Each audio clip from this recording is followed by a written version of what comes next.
3. Welcome to all our comrades around the world to the Socialist Sunday stream.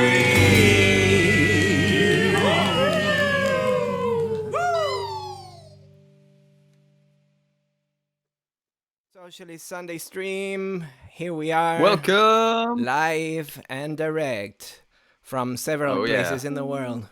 How are people in the chat doing? We got Yulia with us What's today. up? We got. Oh yeah. Yeah. What's up? And What's up, Julia? What's up? We're waiting for Transnational, who hasn't showed up yet, but we're waiting on her. They.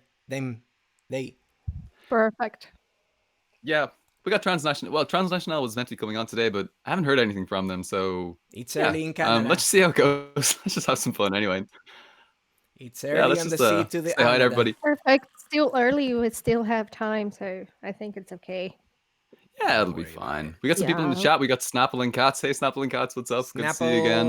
Lost with Broken, Daniel S, Dorian Sapiens. Hey, gang, what's going on? What's up? Callie is in the house. Oh, Callie, shit. what up? Hi, Callie. Hey. What's up? What's up? What's up? All right.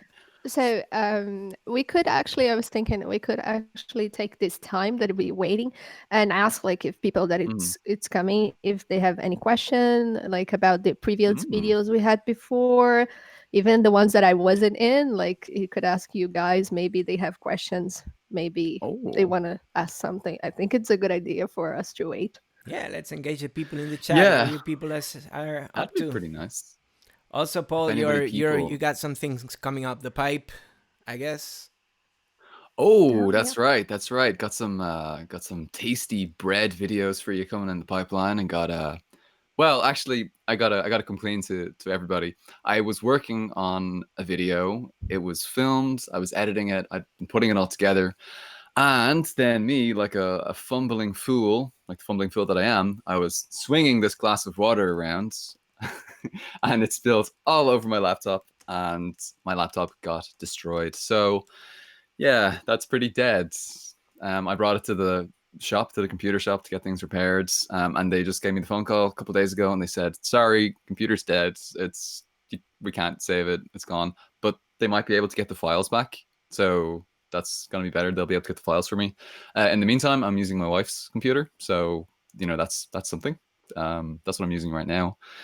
But I was working on a video on nudism, so that's going to be a ton of fun. And I'm also working on a video about the IRA and Irish republicanism, nationalism, and all of these things which tend to confuse people, especially people like in the US who hear the words republicanism and nationalism, and they're just like, what the fuck? What is this right-wing bullshit?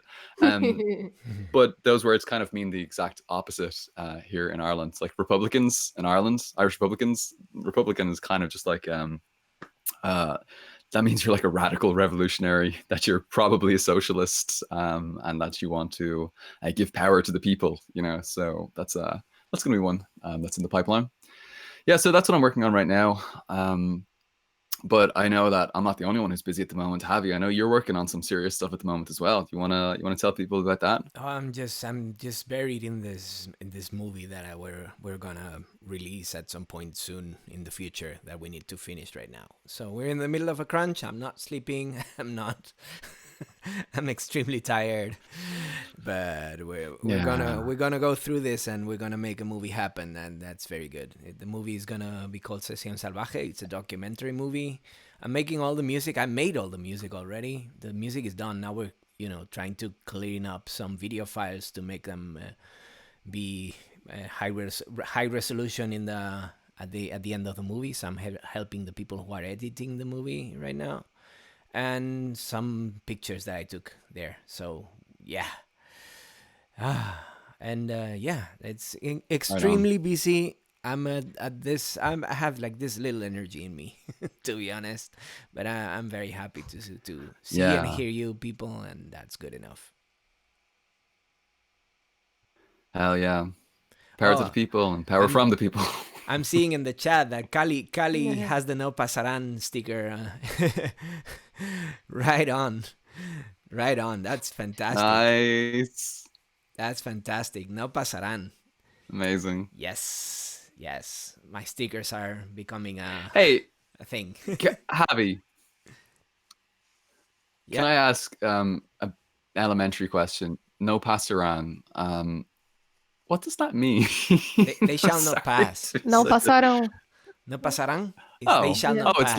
it's literally as simple as that. Oh, Yeah, but okay. it's because of the Ah, context. okay, right. Okay, so It's because of the uh, context that it makes like a lot of right, sense. Because no pasarán is like like a resistance thing. yeah, because during the Spanish uprising of the fascists, they did it like the coup d'état thing, and um, the city of Madrid was resisting the fascists all the time. I mean, they couldn't take the city Mm, militarily until the war was over, and mm, the people in Madrid, they had this slogan, which is "No pasarán." The fascists would not pass. They won't go Yeah. through the border.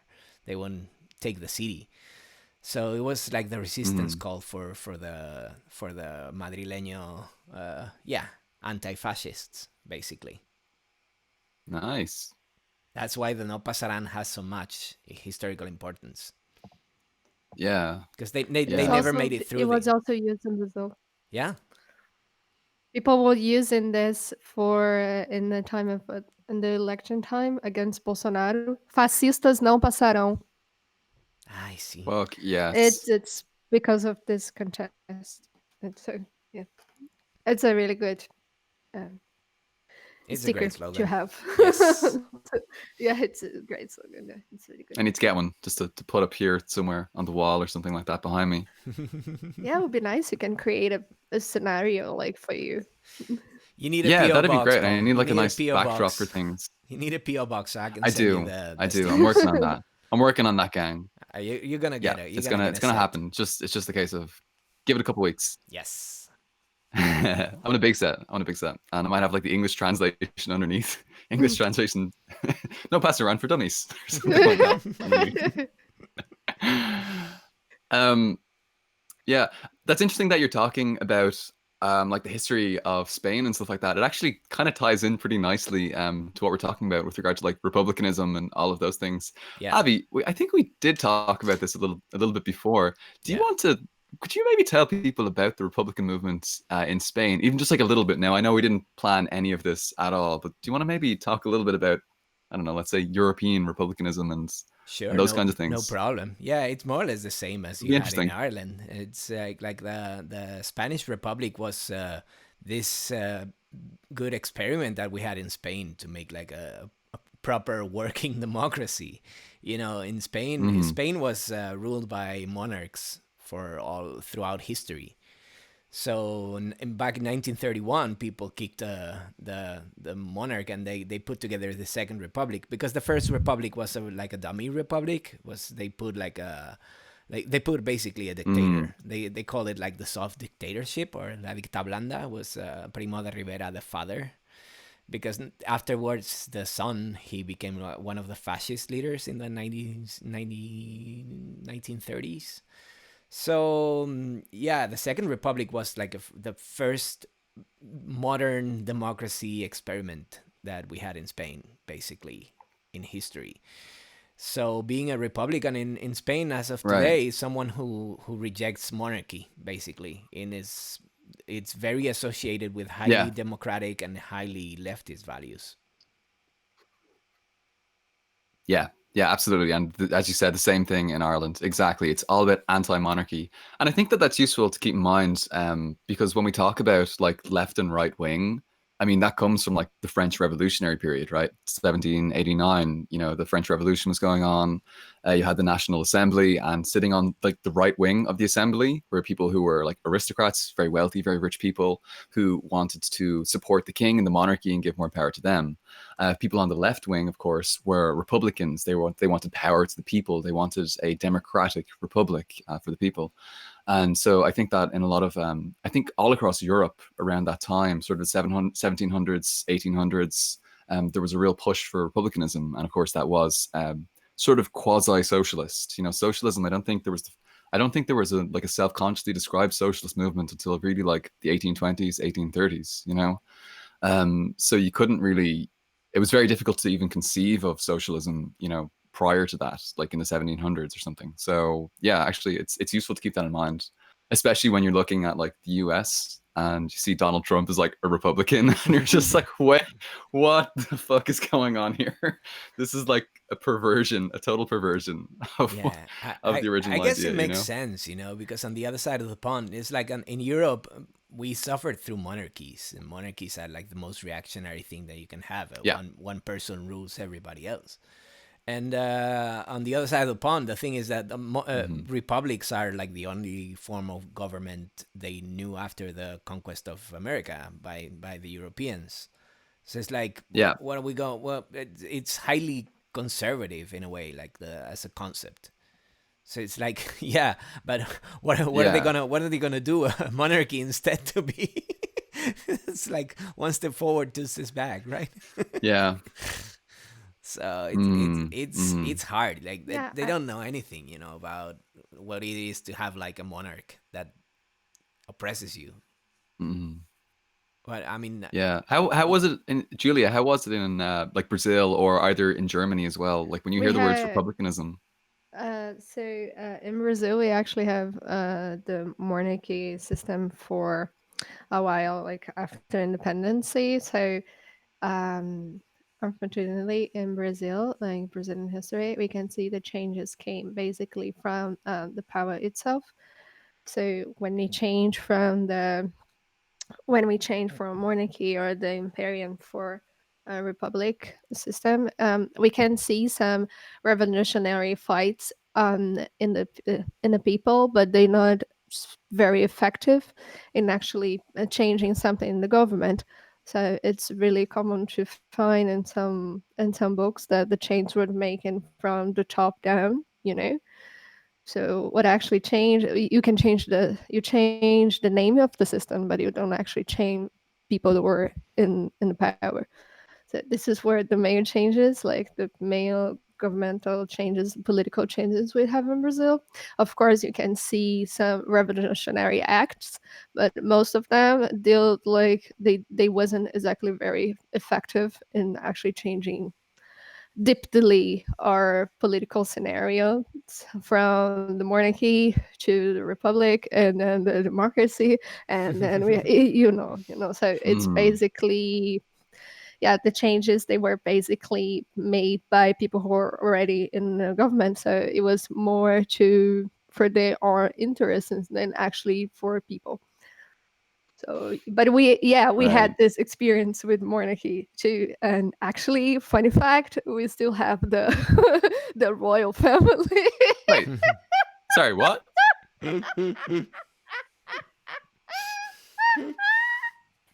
Wait, am I missing a joke here or is No, it's just because like the royal family. yeah, you I mean mean, like Bolsonaro yeah. and his No, no, no. That is actually sorry. That is No, actually wait. royal family. You They actually have a still royal family in they Brazil? still they still exist, like the descendants of Oh, okay. Pedro But II, they still exist. They still like rich oh, family okay. there, and they have like I'm not very secure about it, so I have to actually do more research about it. But they actually still have money from the government. That they still exist for cultural reasons. That is Right. something there that I don't quite understand, but I can do more research about how they actually still in the not in power, but still like in comfortable living. Are they kind of But dying out, and they do you they think? still they still they still like it's a funny joke. Like I'm laughing because even today they still consider themselves like the royal family, Brazilian royal family. Wow. So it's so like, yeah, man, like what? Nobody knows you exist. I mean, Hmm. people actually do know, but if you go for some places they're more like simple, like there's a bunch of people in Brazil that doesn't know they exist. Like I think my grandfather has no idea they're still alive or something like this. So that's why it's funny, because it's just like they just rich kids, basically. They It's so they allow them funny. to play nobility. Yeah, yeah, yeah. Here's your But crown. yeah, it's just like, yeah, nice. You're nice. You're nice. Looking Stay good. there. Are they still inbreeding? No. Ugh. Yummy. Marry your cousin, motherfucker. Got some Game of Thrones stuff Uh, going on here. Ugh. no, oh my God, no, no, That's gotta be gross. no. Yeah. But so yeah, I'm actually not sure if they still have business in Brazil or if it's something more serious behind, probably, but I'm not sure. But the funny thing is that they still care this name for them, you know, they still see themselves as a royal family, and it's just funny. That's why I was laughing. Just this, I think it's just like it's well known that they mean nothing. So, Right. so yeah, whatever. I mean, yeah, as long as they get LARPy and shit. I mean, only problem is that they take like public money. That sucks. Yeah, But anyway, the GDP. I mean, yeah, the GDP of Brazil has got to be huge. So they probably don't make much of a dent in it either, right? yeah, I know, and this is about when we're talking about the royal family. I know just very feel about Yeah, that. They make like they just go there. They not like they not like the English queen, you know, like yeah. she actually she actually represents something there. People actually know that she exists, you know. So um she's very important for England still, in Brazil. No, so I know very little about them today. This is literally the first time I've ever heard of them. Like, Yeah, I you can thought you Google were it. joking. I No, thought you were just talking about I'm Bolsonaro and like his family or no, something. I'm not joking, Paul. Wow. We can Google this. I wonder if they're just like dying out or if they're just becoming like a new aristocracy or something like that, you know? They're Yeah. just sort of fading away into the abyss, you know? Uh, Yeah. I'm Googling here to see if I can send you something from today. So Yeah, funny. we're kind of in for anyone who's just jumped into the chat, we're kind of in a slightly strange position where we're just sort of having a chat about something completely unrelated to what's in the title of this video. Okay, so the title of this video is like non-binary gender in Canadian politics with transnational. A, we don't have transnational here. And B, we're not talking about non-binary gender or Canadian politics at all. So I'm very sorry about that for anyone who's like in the chat, like really into those conversations. But Part of the our fun, isn't guests it? just it's part of the fun, I guess. Our guest actually just isn't here, so we're just hanging out and having some fun. So if anyone has any questions, yeah, feel free. We can talk and chill and take it easy. Let's engage Yeah, we're the gonna chat. wait for her. Yeah. Yeah. Well, actually, I mean, today was, I think we were all planning, I'm having kind of a slightly shorter stream today. You know, usually these streams, for anyone who's like tuned in before, it's usually like 2 or 3 hours. I think today we're going to try and keep it to like maybe 1 or 2 hours max, just because I think we're all pretty wiped out at the moment. I know, Javi, you're like really busy. You're doing a ton of stuff. And I'm just a lazy bastard. So, you know. What was it? What was it? The Lord of the Ring things. It's like I feel thin, like too little butter spread on too much bread or something like that. Yeah. Spread too thin. Yeah. Yeah. LOTR quote, gang. So who's that? LOTR quote. The Lord of the Rings. Hmm? the Oh, yeah. LOTR. My Yeah. you see, my brain isn't working today. It's fun. There's too many acronyms out there. I don't even know why I did that. It's too many acronyms. It's like say complete sentences. Ah, damn it. Yeah. It's really frustrating. I'm working on this video on like the history of the IRA, and so I'm talking about the Irish General Transport Workers Union. I think that's what it's called, and it's like the ITGWU, and it's like just the worst acronym to try and pronounce like over and over because it's just really big acronym, and it's a pain in the ass. Interesting history though. Interesting history though. I hope everybody enjoys learning about Irish revolutionary history. Both in terms of the syndicalist movement that we had here, and also in terms of revolutionary republicanism, which would then eventually lead to socialism. But yeah, anyway, That's I'm really giving away too much. I'm giving away too much at the moment. Nobody's going to want to watch the video because they're just going to be like, oh, okay, well, I saw that stream and Paul just gave away all the endings. You know, the video on like the history of the IRA and Irish republicanism was going to be called "Is the IRA, or excuse me, was the IRA left wing?" And well, I just spoiled that. I just already gave away the answer. But it's not like everybody was like. There's more people gonna watch it in the future. You know, not just people who's here is going to watch it. Yeah, and Like, we so want to watch more this and more video. people. Yeah. Yeah, I want Yeah. to watch it too. You already have a RA video in your channel, right? Actually, that was just a little snippet from a chat that we had with Desmond Sticando, Esquerda, Ah, and Catherine. So it was just from like a stream. I just chopped out a little bit that I thought people might be interested in, and yeah, now I'm gonna make like an actual video essay about it. Actually, I have already made that, and I've already recorded it. I just need to edit it and put it all together and do all that kind of stuff. But hopefully, I hope I'm going to be able to, like, on this laptop, because like it's my wife's laptop. Sometimes you don't really know like what the hardware limitations are going to be with it, like whether I'll be able to render the video or whether I'll be able to like edit everything, or like I think I probably will. It might just be maybe a little bit slower. The webcam is yeah. sweet.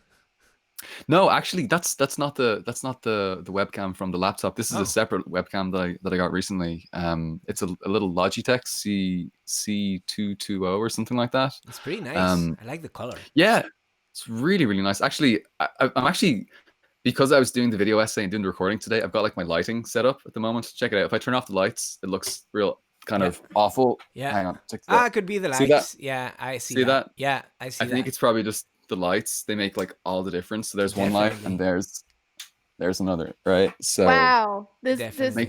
one you turned it on, like the last one you turned it on. Oh, was yeah. like, whoa. you can change the lighting as well. Like you can go like you can go down real low, or you can go like all the way. Look at that. There's all of my blemishes. You can see all of my terrible skin. all of the lumens. But no, I really like low res video. It's one of my favorite things. I think it's great. It's very kind. It's very forgiving. I've stopped using my old camera, which was a little bit too harsh.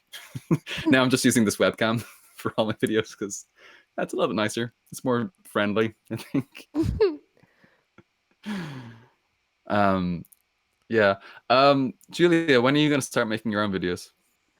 So Pressure. Next week, right? We planted the seed. let's say it's like one day. Let's put it like this, like one day, when I actually have things to talk about and share with people, and people would like to hear. No, after the last video? After the last video? Sure.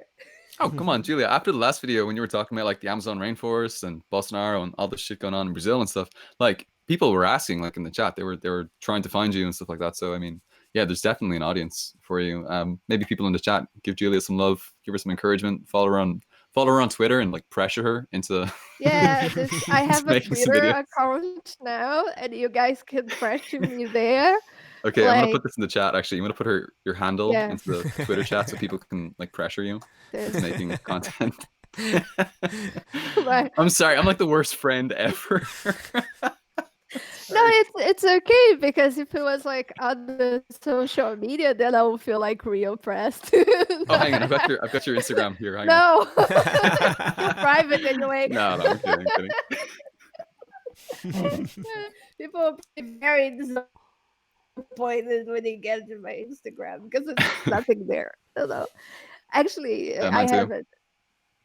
Yeah, so I don't know, Paul. I don't think it's going to happen in any near future. Let's see. I mean, you seem more comfortable on streams already. This is your second Socialist Sunday stream, and let's see. We're gonna have you as a regular in the future. The people demand it. The people demand it, Julia. Okay. Okay. Let's see. Let's see how it goes. Let's Look, people in the chat are actually asking. Daniel S has already asked, "What's her YouTube?" There you go. See. Let me open the chat. Yeah. I don't have a YouTube, Daniel. I'm sorry. But Yeah. I do have Twitter now. Give her some love. Give her some love on Twitter, gang. Get on Yeah, there. give me lots of love on Twitter. I'm still learning how to use it. Like, this sounds so strange because I'm like 27 and I don't use Twitter. I never use it. It's like first time I'm using Twitter in my life. Most of my friends started to use Twitter when they were like teenagers, and I'm still out of it. I'm totally in the same boat. I didn't use Twitter until about a couple of months after I'd already made my YouTube channel. Like I just never used it. I tried to use it once or twice, but I just couldn't get the hang of it. I could never figure it out. So yeah, I think I've got like about 12 followers on Twitter, and they're probably all in the chat now. Much love to all of you. I really appreciate that. You get all of my love. But I have no idea how to use it for the most part. I've no idea how to like contribute to conversations. You know, like everything's so you have to have these like snappy little hot takes and everything, and I'm not funny or witty enough to do any of those things. You know, You people have to want be like cute. people want like Do little hearts. quips. Oh, I can't do this thing. Hang Little on. hearts. How do I You little? just put your, fingers together and you have a It little seems heart. simple. It seems simple, but It maybe it's is one of those simple. things. Maybe it's one of those things that like seems simple, like this, but it's actually like misleadingly hard and difficult to do. Um. Anyway, yeah, Javi kills it. Javi kills it on Twitter, like always. I don't know how he does it, but Javi, what's your secret to Twitter? Seriously, I don't know. I think about give me something your give funny me and all I your post knowledge. it. It's like how can I Yeah, say this I much gotta with start so thinking about little things funny. words and go like, okay, this is a good sentence. Let's publish it. You know, you gotta have the idea first, then you Mm. type it, and off you go. And just but like And that's everything in it. life, just don't be a dick. It's not so So wait, you're difficult. saying don't be a dick. Don't be a dick. Don't be a dick. Okay. Hang Don't on. be a dick. Okay. Never, But Shit. ever. this is for I got life, half of that right like anyway. don't be a dickhead in your life, like Exactly. It's please. like everything in life. Yeah, that's a really important point. Actually, Thought Slime made a video about that recently. You know, be nice, just be nice, you nerds, or something like that. Julia, I Oh. don't know if you've seen that. I don't know if you've seen that video, but it's on YouTube, and it's just like kind of a request for people just to be a little bit nicer. Like on the left, because we're a pretty feisty bunch. We attack each other. We get involved in a lot of drama and stuff like that. And yeah, sometimes it's nice just to be nice. You know. Yeah, exactly. Like we have a saying in Brazil that is really famous that I have in my cup here. I can show you. Mm. Wait, hang on. Let me check. I gotta open up the thing. Okay, I will start it again. Let me see. So we got gentle, Gentile. gentilezas, gentileza. Yeah, it's gentileza gera gentileza. It Mm. means like kindness, return kindness. Yep. Yeah, Yeah, it's a very famous thing. It's like be fucking kind. Yeah. Don't be a dickhead. That's what it says. And it's it's essential. very famous, and it's actually super true. Like when you're kind with someone, when you're kind with people, you usually have kindness back to you too. You know, Yeah. usually, I usually, mean, not we always. exist in capitalism, so I'm still a little bit skeptical about that. But I kind Yeah, um I want to be with you, and I want to be all like, yeah, karma, but also yeah, but also Jeff Bezos. So there's yeah, true. No, definitely true. It's just like something that I also learned. This is something my mom told me once.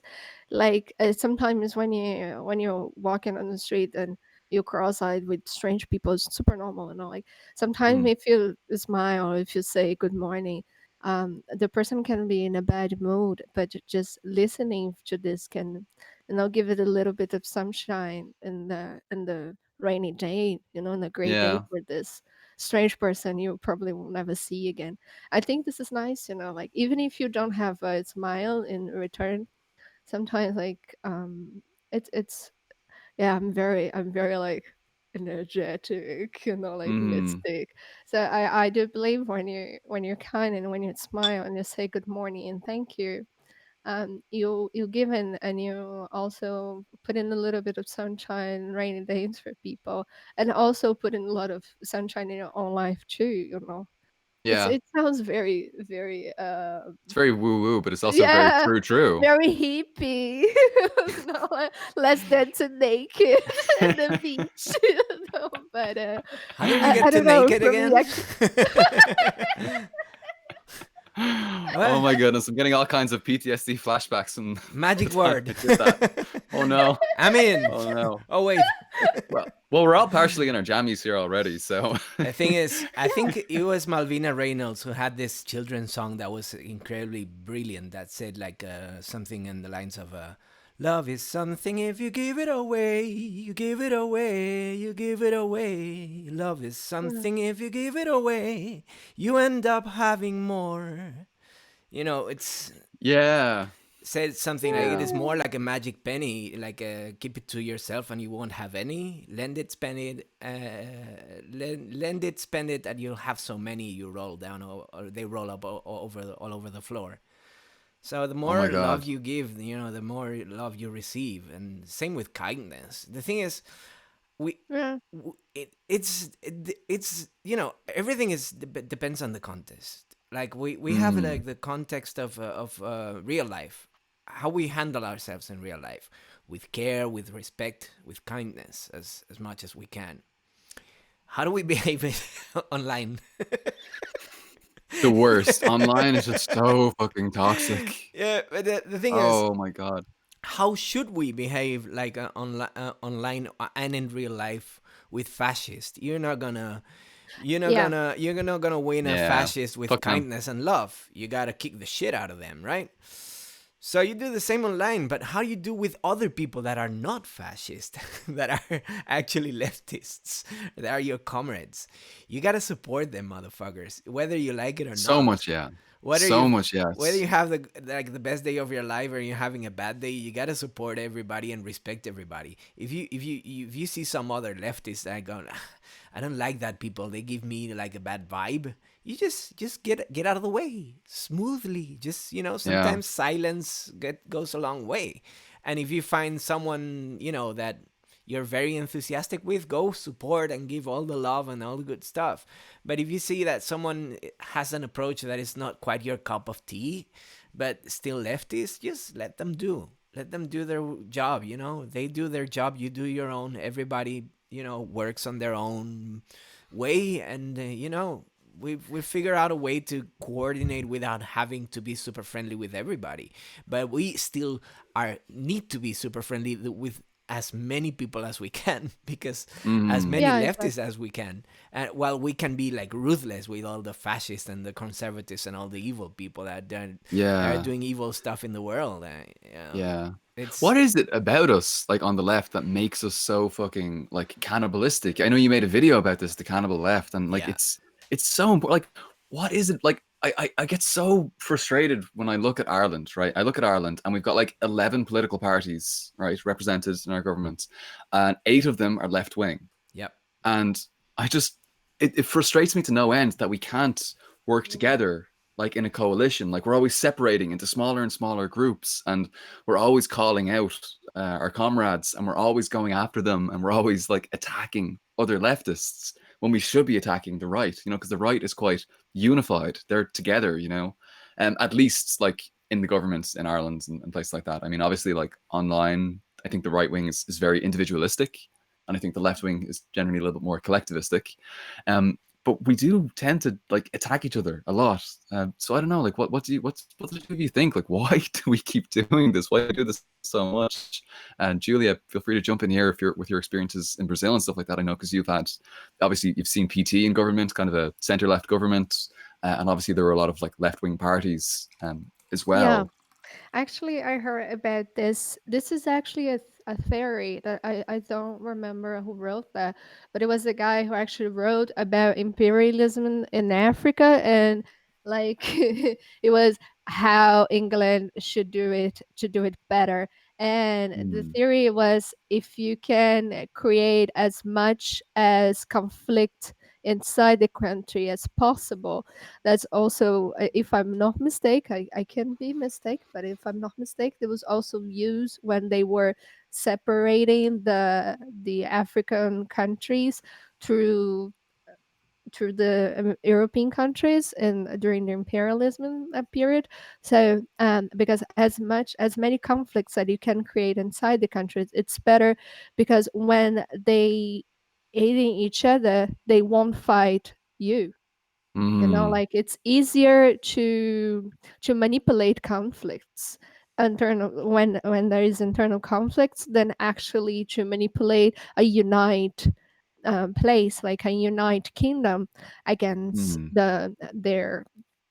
the dominance. So this is something that we can see that is still being used in other places too. Like I think the system, it creates enemies inside the left. You know, like so the left would see each other as enemies. Like even if you are at the same time at the same size, you will see like small differences between you, and then we will be like more interested in fighting our own bodies, like our own fight bodies, and people Yeah. are in the left and actually going through the right. And when these groups are going against the right, they weak. They don't have the same power anymore because they also very like broken inside. It's they very small groups against one group that it's big because they understand how important it is for being united against the other side, like against Mm. the left.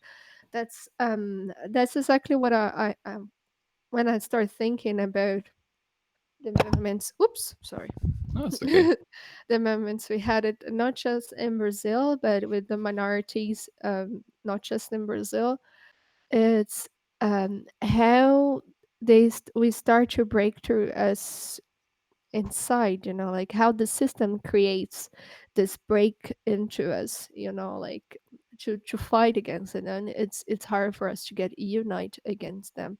Even now with capitalism, and now we are talking about black money and pink money, and this is kind of like this appropriation of discussions that we're having now are also kind of creating like problems inside the left, which too, like when they are talking about, for example, like pink money, and then you won't show up, like you were talking about the LGBT community and how this is super important, but you won't show up the issues. You will kind of forget about the issues in the black movement, and then you say like, oh no, this Mm. has nothing to do with that, you know, like this is completely different. Being feminist or being like black lives matters, like it's they completely different movements. I don't know why you guys are talking to each other, and it's not. It's all about the same, you know, like we are insert and we suffer from the sometimes not exactly the same, but from the same system and the same culture, you know, like so the things we're trying to break through, they end up more or less in the same main point. So breaking up these fights make it easier for them to appropriate, and then we won't have like strong group against the system, just against other things in daily life, like in our life they're super important, but they won't go like beyond this, beyond the other stuff. No, I really have Mm. to remember who wrote that theory. I don't remember. Mm. It's super important. It's super important, and it's really important that like I actually encountered someone online recently who was, um, like I guess they identified as like an LGBTQ plus activist, but they were like neoliberal and they didn't want to talk about any other issues, like nothing else. Like they didn't want to consider like ability, or they didn't want to consider like I don't know ageism or racism or sexism or classism or like anything else. And it was really really frustrating to Hmm. encounter someone like that. And yeah, because like they're not people who are like we were talking about before, like being loving and kind to everybody except for like fascists and stuff like that. Because obviously, fuck fascists, but like Hmm. they're not fascists. You know, they're not, but they're, you know, they're politically very lacking, and it can be very I don't know, it's very frustrating. It's very frustrating, like meeting like liberals and centrists who are kind of getting it. They're on their way to understanding like oppression, but they're only focused on like one little oppression that maybe affects them Yeah, or someone they're close to. And I suppose that's one of the things we need to try and do. It's to get away from this like ultra individualism. You know, if it doesn't affect me, then I don't care about it. You know, um, that's so true. yeah, I don't know, That individualism. happens a lot.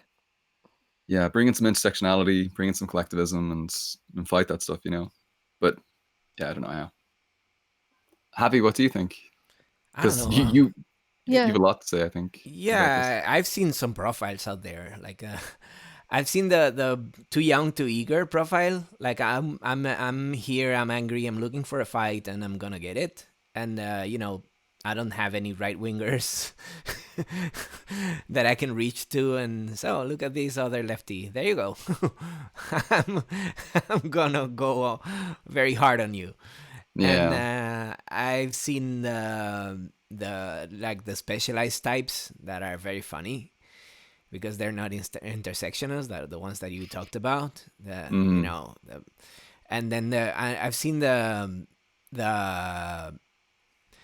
the very my solution is the only solution type Oh that yeah. that would never do that in real life to other people, but they get online and go like, okay, this is my moment. This is my space. I'm gonna do that now. So they get like very brave into this. Yeah, my solution is the only solution, and you're all wrong, and I'm right. And then they dump all their lack of self esteem there. And I've seen a lot of the like the larpy types. Like I'm not in real life, but here I am making my theory and I'm bickering with everybody. And people who Mm. go like with their critiques, they go like overboard. Like you're so stupid and I'm so smart type of thing. And Yeah. it's like, you do that with fascists and it's cool because you got to be ruthless with them motherfuckers. But if you do that with other leftists, you're gonna corner yourself into this little corner where you're not gonna do shit and you ain't gonna be useful anymore. Like if we critique other leftists, our critique needs to come from a place like a place of let's say kindness, or even not even kindness. I mean, kindness would be ideal, but at the very least, our very minimum consideration would be like, what am I in this thing that I'm saying on there that I want to say? Does any of this help? Does what I'm about to say or what I want to say, does it help anybody? Or does it only serve me? Mm. So does it help people? Am I helping with this? Am I adding something valuable to the conversation? And many people are very convinced, that whatever they have to add to the conversation is like super valid and it's super valuable, and people are gonna go like, some people are even expecting to go like, I'm gonna say this very, very brilliant thing right now, and everybody's gonna go bananas. And then if they don't go, they get like, they get so bummed and they get cornered and in the fighting mood, and then is when shit goes crazy. So, I don't know. All in all, let's, between all us lefties, let's be as good to each other as we can.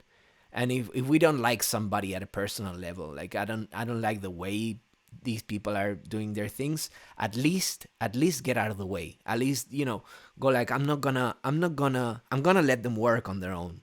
And I hope their thing goes out and happens and is successful while I'm trying to do my other thing, and hopefully both of them would be successful. But don't wish any ill to other leftists because it's stupid, unless and then there's the exceptions, like this bullshit, all this drama with the cancel culture and so on.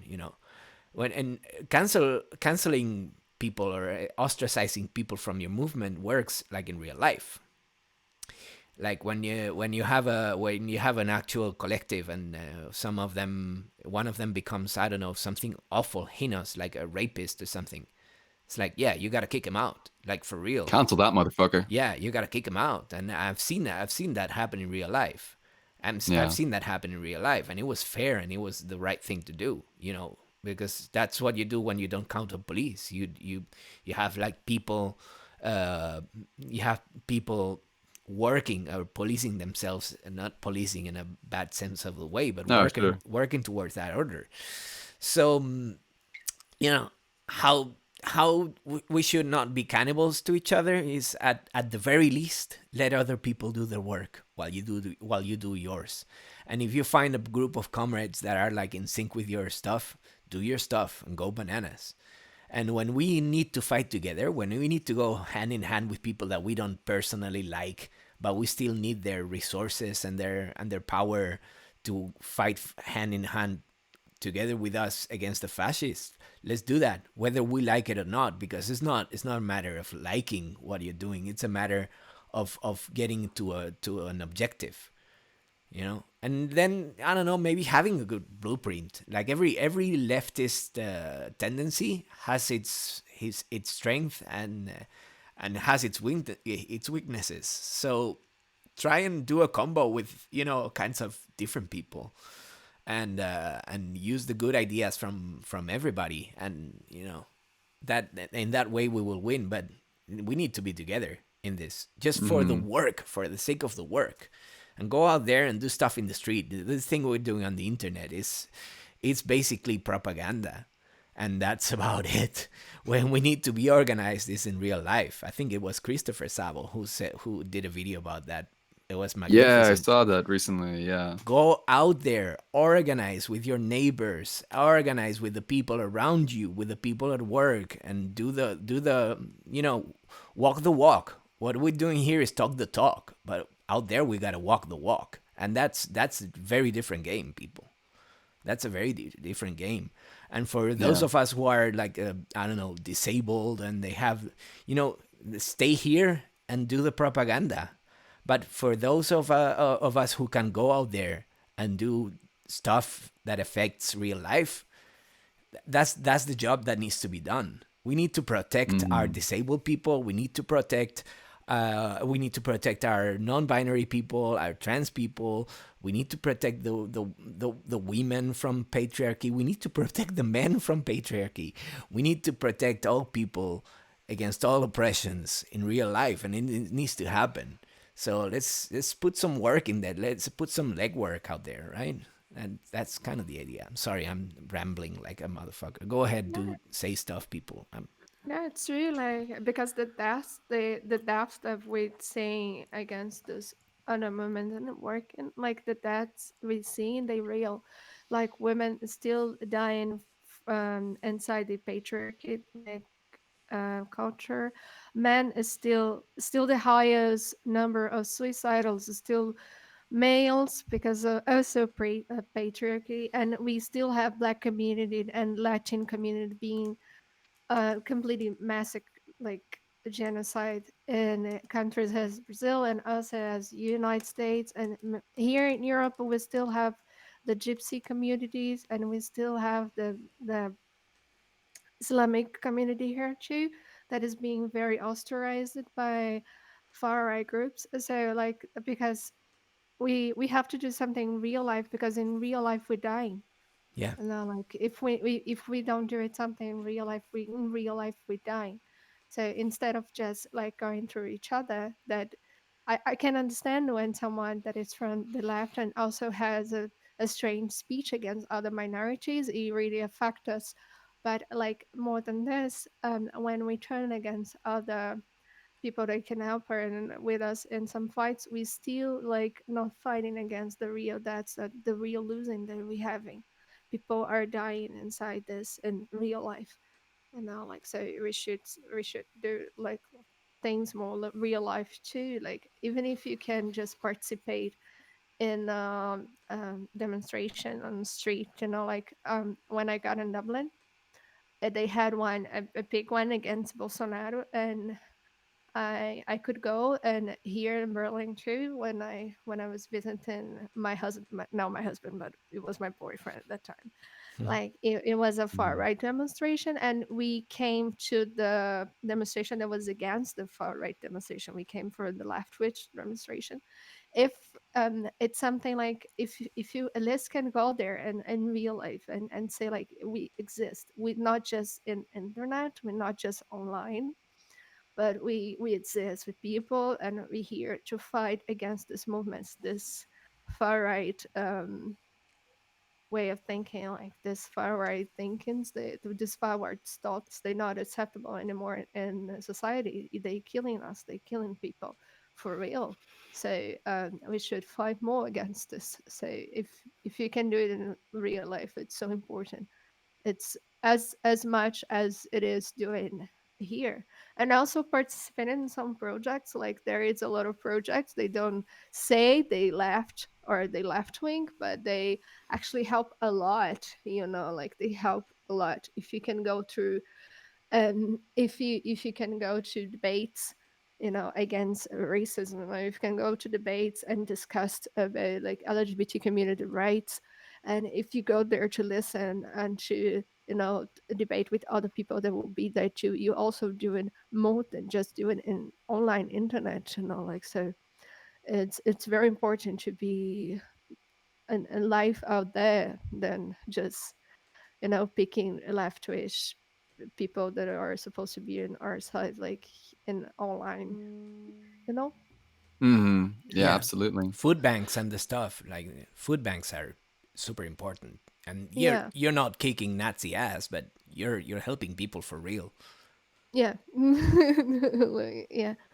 And also, I don't know if you have this in Ireland or in Spain, but in Brazil, we're now having the Yellow September, Setembro Amarelo, that it is a month that we are going, like, it's dedicated to talk about depression. Oh, that's nice. And yeah, it is really cool. And it's a month to talk about depression and other psychological like disease. So it's like to take out this disbeliefs around depression, because that is a lot of people who actually say like, oh, you have to find God in your heart, you have to find positivity in your heart. And then it's just like, why you're not saying this for someone who has cancer, for example. You look at them and say like, go find a doctor. Like, yeah, yeah, you have like, You when broke your say, leg. Find yeah, God. so when you broke a leg, you're not just there like, yeah, if you stop thinking about the pain, she will go away. This is no, you go for a fucking doctor. So it's the same, depression, something real, and had different reasons, but it's as serious as any other disease, any other physical disease. And the problems that so many disbeliefs against this. And now we have the we had a lot of religious speech involved in this. So, and we also have a huge movement internationally that it's trying to, how can I say this? It's trying to disable science, like Yeah, I understand what you're the saying. I flat guess try Earth to shit. Sorry. what's it? They're trying to, no, not disavow science. They're trying to deny science, Yeah, they undermine science. I'm the yeah, worst English teacher in the world.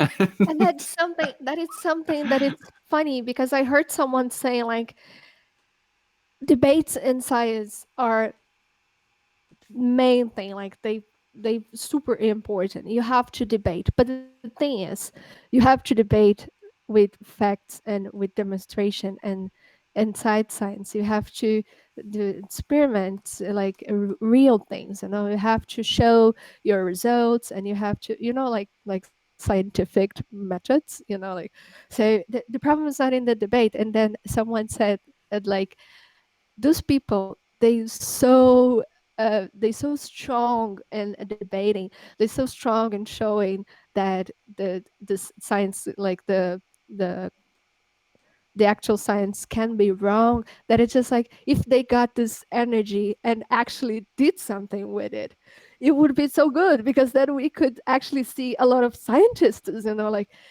you can if you have like this, if you can get this energy and actually study and go through it and do something instead of just debating like and just like saying I don't believe it because God say no. It's just like if you get all this energy and actually do scientific experiment, we will have like a bunch of scientists there. It's so sad to see people who have they have this curiosity to actually find alternatives, and they just wasting this with anti-vaccine and flat earth. You just they're like, why Yeah, that's you actually could a get really this, big point. yeah, you I could get it, this energy put in something, like.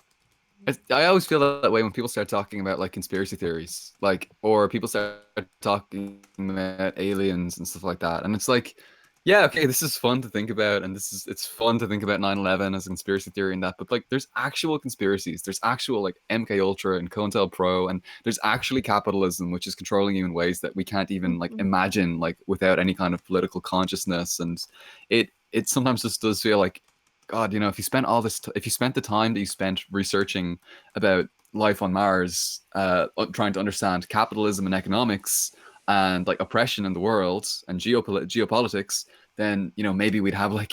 Can you imagine the world we're living in, where people are focusing more on that rather than just sort of distracting themselves with with Yeah, Area 51 or some shit like that? Which is yeah, fine. Area 51's cool and stuff like that. Don't get me wrong. cool. It's fun to talk about, but yeah, I don't know if we should be spending like all our day, talking about Yeah, this.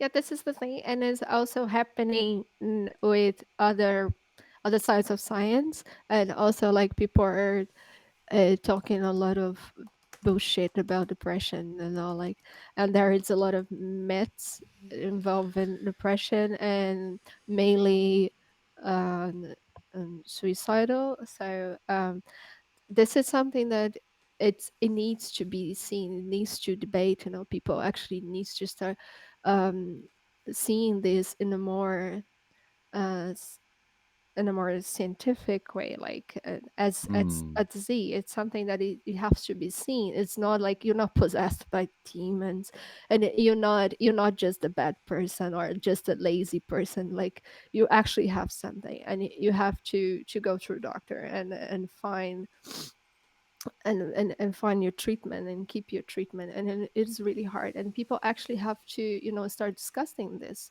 more.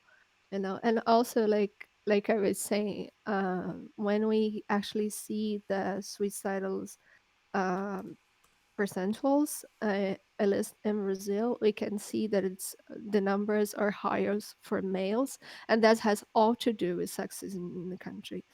This has all to do with the patriarch system in the country. So this is something that it's also involved and also has to be discussed. Like, so when we are talking about the Yellow September, there's a lot of topics that are being discussed, but the main one, it's about depression. It's a lot of topics being discussed, and it's very important to talk about this. I don't know if you have this in other countries. I have no idea if you have this in other countries. I don't think we have that in Ireland. We do have like Mental Health Awareness Week and a couple of things like that, but we definitely, to my knowledge anyway, we don't have Yellow September. Unfortunately, we should. I think we need it. Is that a new thing this year, Julia, in Brazil? In Brazil, no, it was happening last year too. I don't actually know when it started, but we had it last year too. I remember this. Let me see. Setembro Hmm. Amarelo. Sete... Sorry. No, it's okay. Setembro Amarelo. Mm, and it started in 2015. 2015 Yeah. was that when Dilma was still in power? Yes. Nice. I will send you the link. It's from Wikipedia, but it's basically for you guys to have like a idea of what it is. It's nothing super deep. So It's Mm. Wikipedia. Wikipedia is not exactly super deep.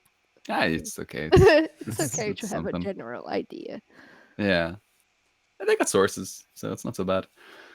Um, yeah, yeah. How do you think that's going to be in Brazil now with like Bolsonaro and with the fash in charge?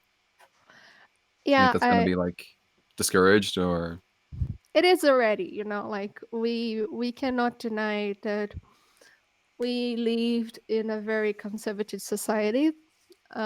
So we cannot deny that if you actually start looking what it was on TV, on public TV and open TV in Brazil in the 90s and the 80s when we were growing up, we can see that we were growing up in a very conservative society. So there is a lot of disbeliefs yet, and the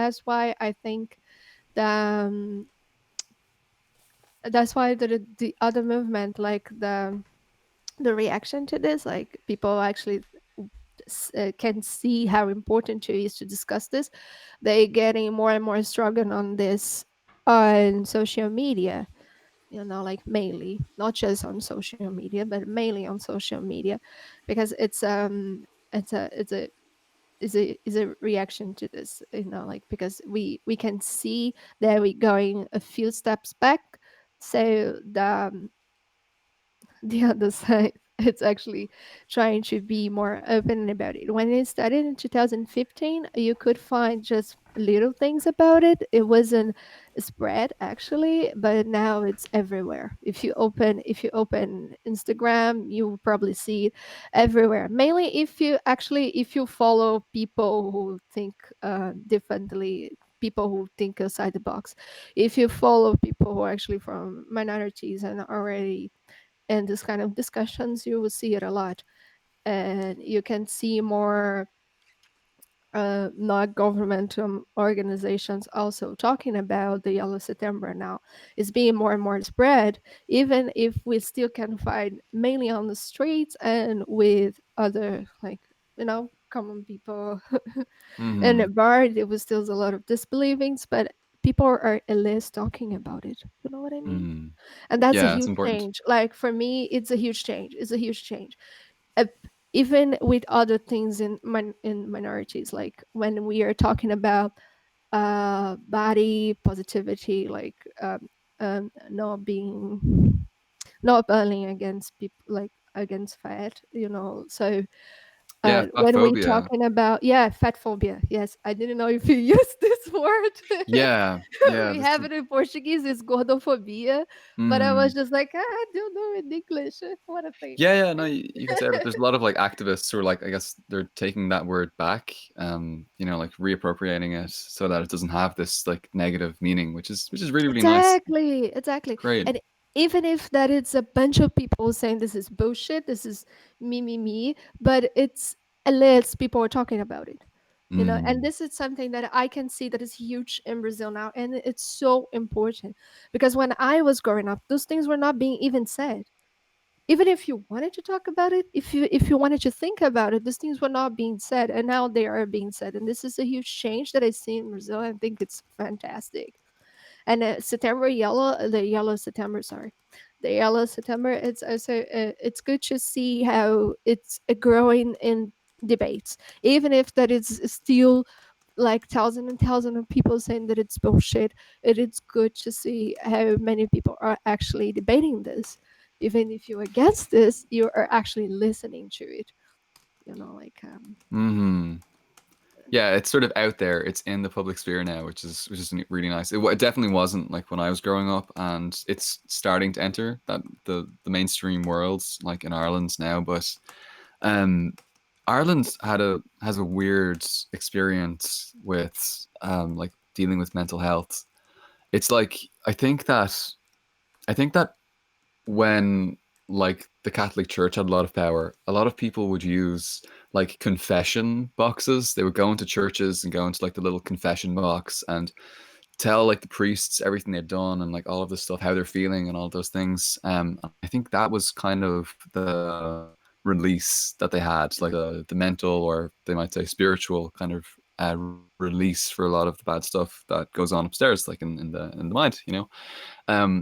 And then sort of in this newly secularizing country that we have now, where people generally don't, the church is losing a lot of power. They don't really have this choice anymore. I mean, you go onto like the Reddit page for Ireland, for like it's Reddit or Ireland, and like every day there's someone saying, "I'm depressed. I want to kill myself. I've got no friends. I've got all of these things going on. I've got horrible social anxiety. I've got all of these mental illnesses, mental issues, and I don't know how to deal with it." So, like, there's two things there. First of all, it's very unfortunate that people don't know where to turn, they don't know where to go. But second of all, it's also important that people are opening up about it. People are actually talking about it, even if it is on these forums like, Reddit, Ireland, etc. So people are talking about it. It's nice. Normal people actually are talking about it, but there is definitely some sort of epidemic. And as you said, like in particular with like men, suicide is still really, really high in Ireland for men, and obviously, and of course, it is as well for women as well. It's very high, but yeah, we got to talk about these things. Yeah, exactly. And We got to talk. also, like, in Brazil, we have a number for it that people can call, and they can be like, they would take the call in and send it to our professional.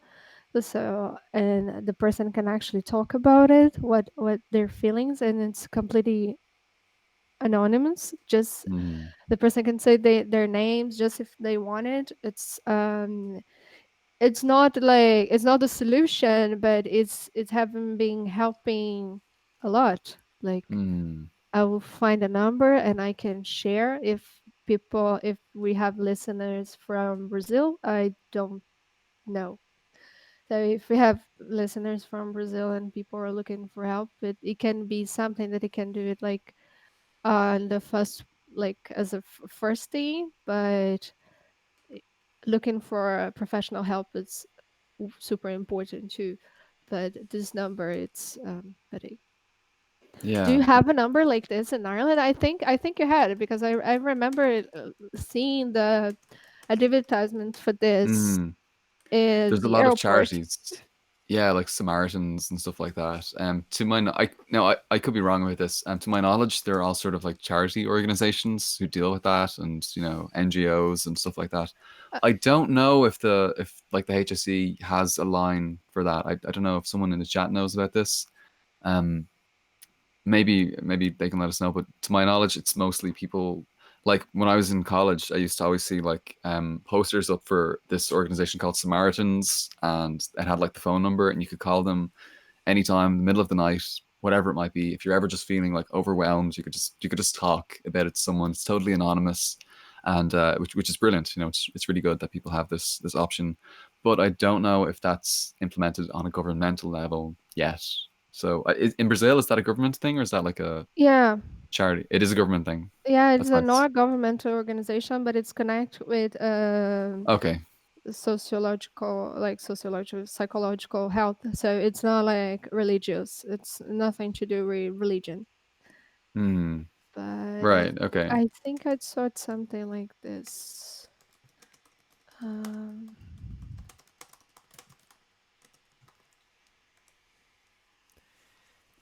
I think I'm working towards getting a surprise guest on our call, if it's okay with you Is people. I think I might know who that might be. I think I might have seen something there. Is that a is that a certain friend from the UK that I'm thinking of? Definitely. Oh, that'd be great. Julia, you're gonna love this dear friend of ours. It's been on the stream before. mm-hmm. Um, it's not Catherine. Oh. I thought it was her. I was just like, yay! But She's she's having camping. a good So time, though. excited. That's fantastic. Yeah. We're very She's glad for her because she's having a very good time. Oh, yeah. that's good. That's good. She, she's camping. She's out. She's going camping for the Oh, weekend, I I love believe. camping. I know So it's nice. jealous. It's nice. That's super nice. Camping is so good. I would just turn on the lights here. Just getting Yeah, dark. yeah. Do your Just a thing. second. The thing is, Is wherever I see like at least the one I know, which is the Catholic Church, but I think it's the same with let's say the how do you call this the evangelicals and the same with I guess a little bit with Protestants is like every time Mm, there's like Christian people meddling with power is like they're trying to drag us back to the Middle Ages. That yeah. ain't good.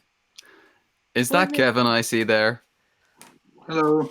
Hello, Kevin Logan. Kevin, so glad to Hey, have you join us. So good. welcome back. Well, thank you for having me. How is everyone? Good, man. How are you? Yeah, I'm very well. Thank you. Right Yes. on. What's everyone talking about? How's Oh, this is going to be kind of a. We're going to bring down the conversation a little bit. We were talking about mental health and I guess organizations who are there for support. And Javi, you were talking about the Catholic Church and like the influence of the evangelicals and Protestants and all these people sort of bringing us back to the Middle Ages, I think. Maybe that's like hijacking like mental health awareness stuff and sort of pulling us back. Is that where you were going with that, Javi? Maybe I'm Yeah, I wrong. think so. You know, it's just trying to drag us to magical places and not finding the links to capitalism. How the capitalist neoliberal culture of do more, do better. This false meritocracy, whatever you want to call it, right? How this is just a pile of Mm, garbage. What do you yeah. think, Kevin? yeah, absolutely. Yeah, you said you wanted to talk about monarchy, and then I'm bringing like yeah, capitalism. This much bigger topic. Yeah, no, it is absolutely. Yeah. I think religion has been used to enforce um, all kinds of absolutely unjustifiable hierarchies. In fact, I was having this discussion the other day with someone about they were describing Jesus as an anarchist, and I thought, well, have you read the Bible? Because he literally seems to think there's this power above like people, including himself. So, and that's used very much for power here on earth, whether it be capitalist or pre-capitalist, the Catholic Church, and basically every religious institution has been used in that way. Yeah. Definitely. Oh yeah. Which actually I think that's a huge issue in Brazil at the moment. So actually that's probably a good point to introduce you. Kevin, Julia, this is Hi. Kevin. Hi, nice to meet you. Hello, Julia. Hello. It's Julia, lovely to meet you. in Brazil, I'm pretty sure that the government is now bringing in like they've got like seats for these evangelicals in their parliament, in your parliament that like just was never there before. Do you know anything about that and like what they're using that for? Yeah, so they getting evangelical church is getting more and more representatives inside the parliament. It's not exactly something that he started in the Bolsonaro government. Hmm. There was something that started before, but now with Bolsonaro there, of course, you can see his speech would support this kind of integration. So we have more and more, and we have the famous minister of culture. Is he the really tall guy? No, No. it's the woman. Oh, okay, never mind. Are they very Uh, pro, like evangelical and sort yeah, of? she is actually. Oh, She's she's evangelical. yeah, she is. She is. She was the one who started with the boys wear blue and girls wear pink thing in Brazil. Right. Yeah, I have to. Could you tell people a little bit Daenerys. more about that? Daenerys. Her name is Daenerys.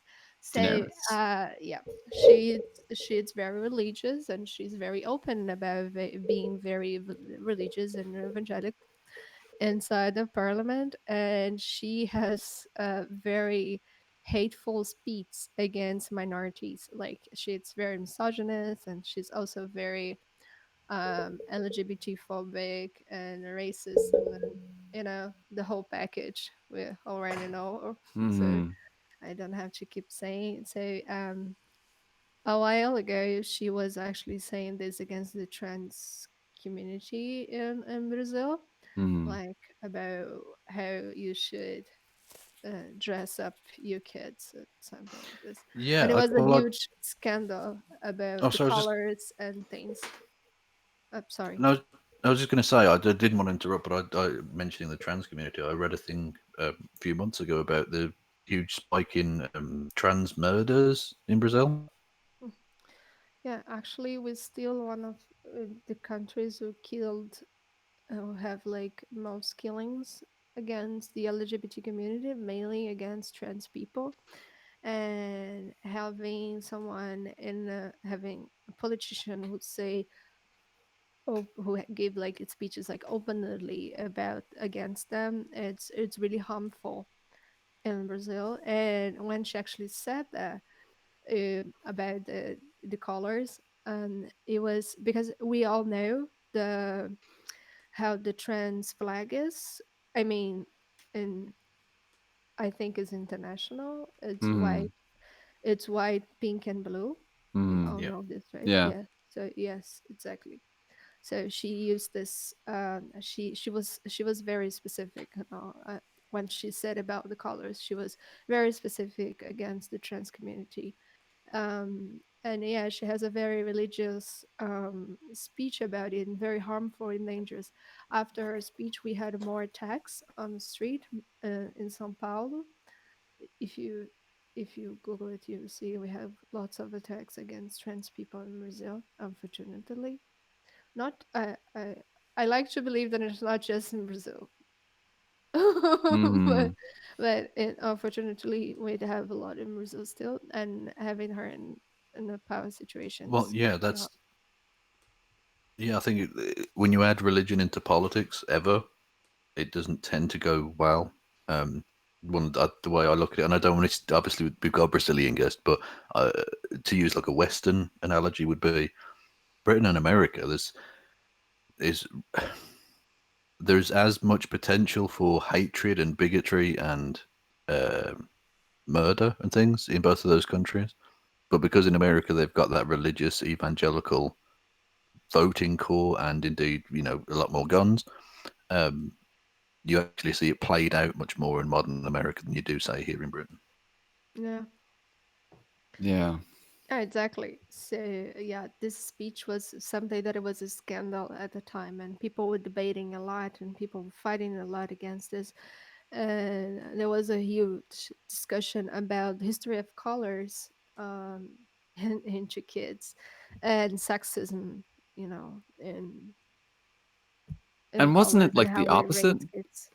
Like about 150 years ago or something, it was like the opposite, wasn't it? Yeah, Like pink was the masculine color and blue was the feminine color, and all of yeah, this. exactly. Because actually, before, like if you go to a museum and you see like the 1800s, like you can see a lot of babies wearing white dresses, and this was for all genders. It doesn't matter if you were born with something, or it doesn't matter, like, Hmm. because you will always be like white dress, because the dress, it's easy to change the baby, and it's so true, so true. So it is way easier to change the baby with a dress. And white, it's a color that is easier to wash, too. Yeah. We have to And yeah, and remember that in it terms was of no vanish at the time. People were actually yeah, washing things, no washing machines. So it's a different time. And after this, mainly with capitalism, and then we can see a more fashion designers, and we can see fashion going through daily life way more. And it was before, as much as the bourgeoisie was getting more and more power, and they were producing more uh, uh, fabric. So fashion was getting into daily life more. And pink was a color that it came from red. And red, it's a very like the way we perceive red, it's something, has something that is powerful. Some people say that it's hate, some people say that it's love, but it doesn't matter. People actually relate this as something that is powerful, and power was always connect with mankind. So pink was more for men's, because it was a strong color. It was a color, of masculinity. So if you're very male, you use the pink. And blue, it was a more passive color. So our perception of blue, we always look at blue and we think of peace, we think of calm, and we think of more submissive things. So it was connected to the feminine word. And after some years, this actually changed. That it's a very nice podcast about it. I heard it once about the history of colors, you know, in our society and how it changed. So this perception of color changed, but in the past, like when we actually start to think about colors, the pink was first. At first, it was a male color, and it changed it after. Yeah, another example of that actually engendered stereotypes in terms of certainly the way they act would be that if you go back, say, 150 years, um, heterosexual men holding hands in public as a sign of friendship was seen as like a really normal thing to do. If you look at old paintings and old descriptions, Yeah. heterosexual men would walk around holding hands, and that would be like a sign of, oh, these people are friends, they know each other. Whereas today, that would be seen as maybe slightly like a homosexual trait, maybe, or something like that. Hmm. Um, and I don't know. I can't say particularly why that change occurred, but the fact that it did, I think, shows uh, the potential for like retrograde movement in terms of people's attitudes and things. Even though generally we're moving forward, things Hmm. don't always do so. Yeah, I wonder at what point did holding hands become associated just with like, regardless of like sexuality, regardless of whether it's homosexual, pansexual, whatever it might be.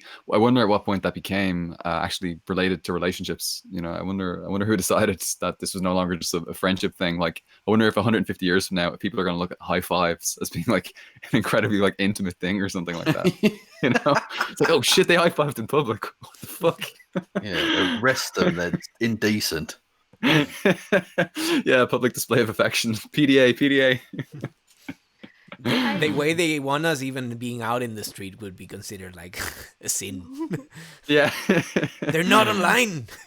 What? What are they They're up not to? at home. Yeah, if you're high fiving, you can't be on Twitter. So I mean, that's illegal.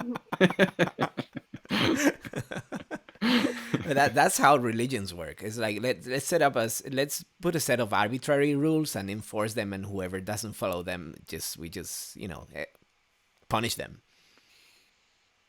Yeah. Yeah. Well, yeah, exactly. Yeah, to the point of, I mean, I think probably the most famous one was Galileo, where you dare to tell a scientific truth that you've discovered, but it conflicts with the church. So you either shut up or you get killed. Mm-hmm. It's pretty Yeah. disgusting behavior, you know. Yeah. Yeah. And he would be killed today too. Well, yeah, because we know now that the Earth is flat. That's, I mean, Thank goodness the truth has come out on That's the that. thing, you know, like Yeah. we just the internet yeah. knows the truth. That's what I'm saying. We know it's true. And the fluoride in the water is controlling our minds as well. We know that Yeah. now. Wow, and the chemicals in the water turning the frogs gay. That's definitely Absolutely. a thing. Papa Alex Jones taught us that. And soy makes you gay. Definitely. Absolutely. You can't eat soy. That's feminizing. terrible. Everybody around the globe knows that the Earth is flat. We all know that. Globally. All of us. Globally, we know that. That's the fact. And chemtrails are also a thing as well. So, just saying, guys. Would that make us like sheeple or something? Yeah. No, No, we're woke. We're what I don't know what they call us. I don't know what the name is for us. We're the ones who are not sheeple, actually. It's been a while since I don't wear any aluminum in my head. So Yeah, I've been like a week or two since I've put down the old David Icke videos and David Icke books. So, you know. David Icke's a fascinating character, Isn't he? God almighty. You know, he was a professional soccer player. Yes, unbelievable. Before he became like a crazy lizard man creature. How did he get there? I don't know. How many wrong turns do you have to take in your life before you become David Icke? Well, I was thinking it must be concussion related. Did he get It like a must boot be. to the head? Possibly, I don't know. Oh my goodness. Like he literally believes it's not like, I don't know. I thought at one point, right? At one point when I was listening to him, I thought, okay, maybe, just maybe this whole lizard people thing, maybe this is actually a critique of the global bourgeoisie controlling things. Maybe it's a metaphor. Maybe it's like Marx talking about vampires. Would be Maybe he's nice. actually genius. But no, he literally Yeah. he literally believes that they're Well, lizards.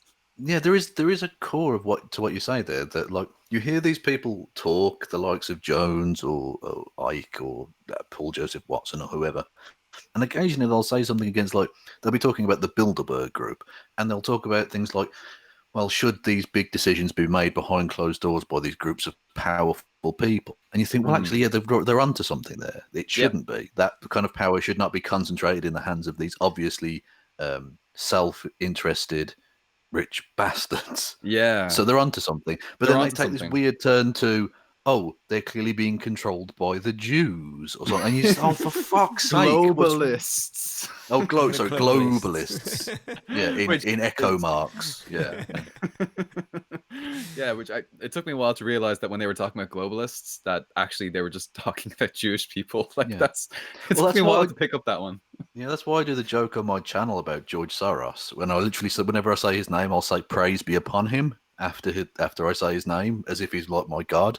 Because the point is, George Soros is a capitalist dick, right? Yeah. But I like to make a joke of it because the right wing think he's like puppeteering everything. He's the master behind the curtain. No, he's just a rich fuck trying to make money.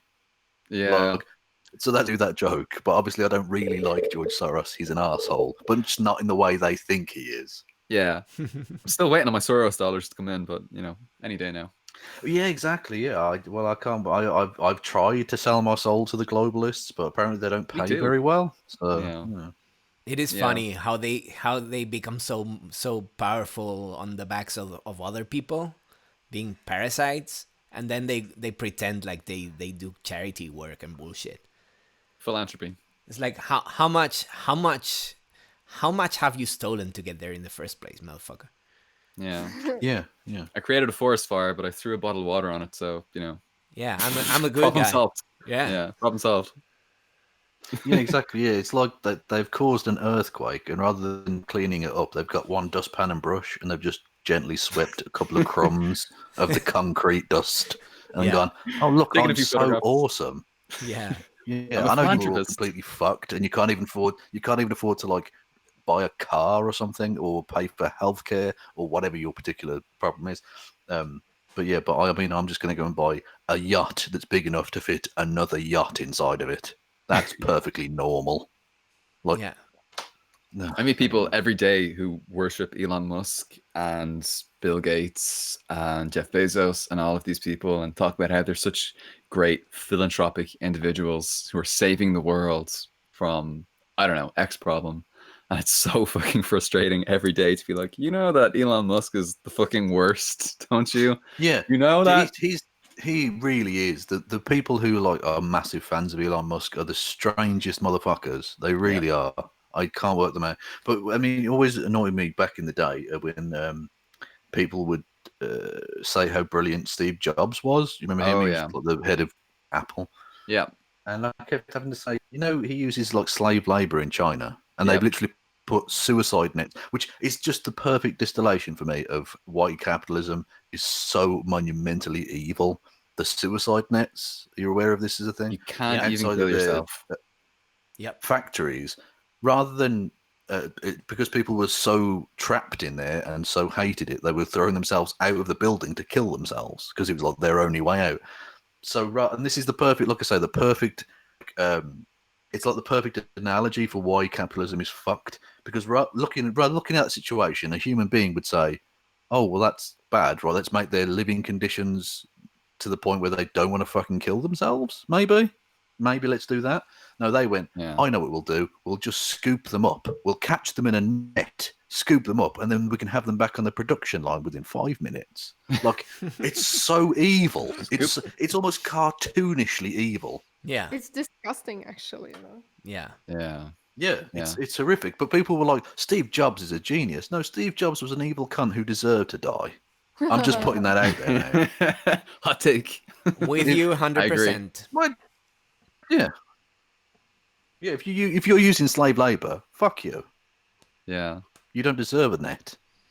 And he wasn't really nah. that much in charge anyway. He was just a salesman, a glorified salesman. Yeah, true, but he was still profiting from slave labor. So, like, I mean, I'm not. Yeah, he may not have made the individual decisions, but still, fuck him. Yeah, yeah. Fuck all of these people, man. Oh, yeah.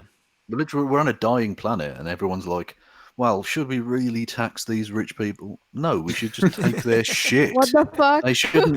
You don't need more money. You don't need more money than entire countries of starving people have. No, it's not a matter of marginal tax rates. It's a matter of taking your fucking mansions. Like, I'll tell you what. Jeff Bezos, I'll leave you one mansion, and be grateful because Mr. Guillotine wouldn't leave you with that.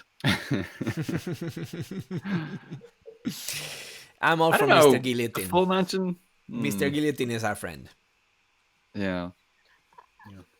I wonder what. We don't want an, we don't but want an we can uprising from the likes of renew it. Bezos. No.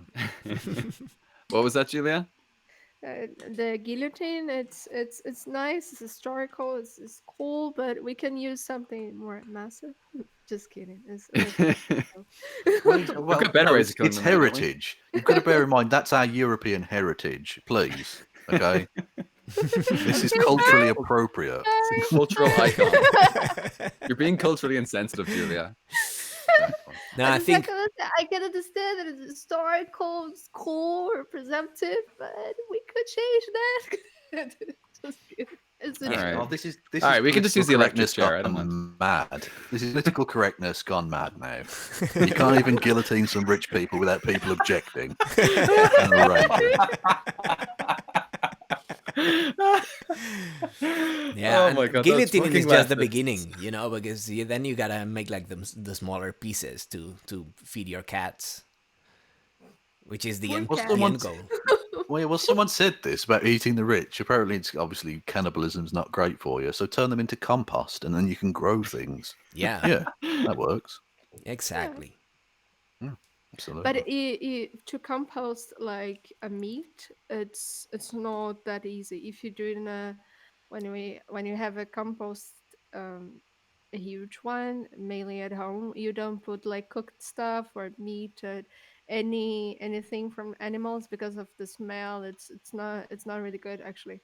But You need- logistically, how The could trash we you make it get happen? burned, it's I'm saying not you good. need more of a can-do attitude. Frankly, I think you need to be more positive about this. You You're need looking to at be this from there. like a perspective of being realistic, whereas Okay. I'm being really profoundly silly. Here's my solution. We feed the pieces to our cats. Our cats poop, and then we use the poop for the compost. Yeah, this can be used. This can be used actually. This is why we have the Socialist Sunday stream.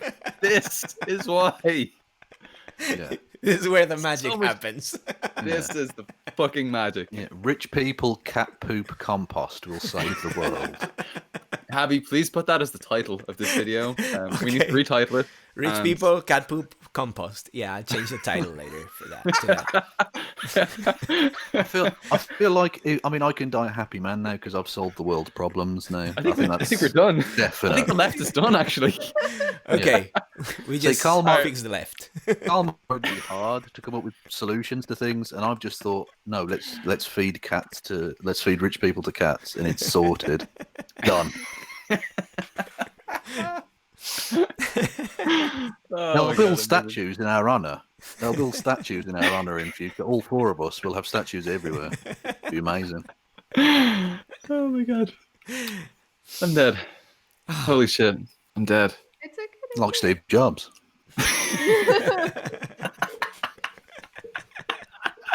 I don't want to pick on just Steve Jobs. They're all evil, but he happens to be dead, so he can't sue me. So Fuck him. like, I feel like Jeff Bezos can definitely afford lawyers and shit, and I can't. So Oh my god. Gang, where the fuck do we go from here? all I'll say is you invited me on this stream. You knew where this was going, and it was uphill. Kev, you're gonna need to. I'm you're so gonna need in to for this. Hop on every week, like the Kevin. I don't know the grand finale or something. Kevin Logan. Yeah. This is magnificent. when we start to Absolutely. plan how we're gonna kill rich people. What are we going to do with the bodies? Come up with Beyond more that. and more. just come up with more and more elaborate ways of like. I mean, well, Elon Musk, we would have to fire him into space in his car and just let him like explode or whatever happens in space if you don't wear a spacesuit. I I think don't know. you freeze dry in space. You kind of freeze dry. Yeah, but freeze dry Elon Musk in space. I mean, it has a longer shelf life. Oh. You know, I didn't expect to say that sentence when I woke up today. I'll be honest.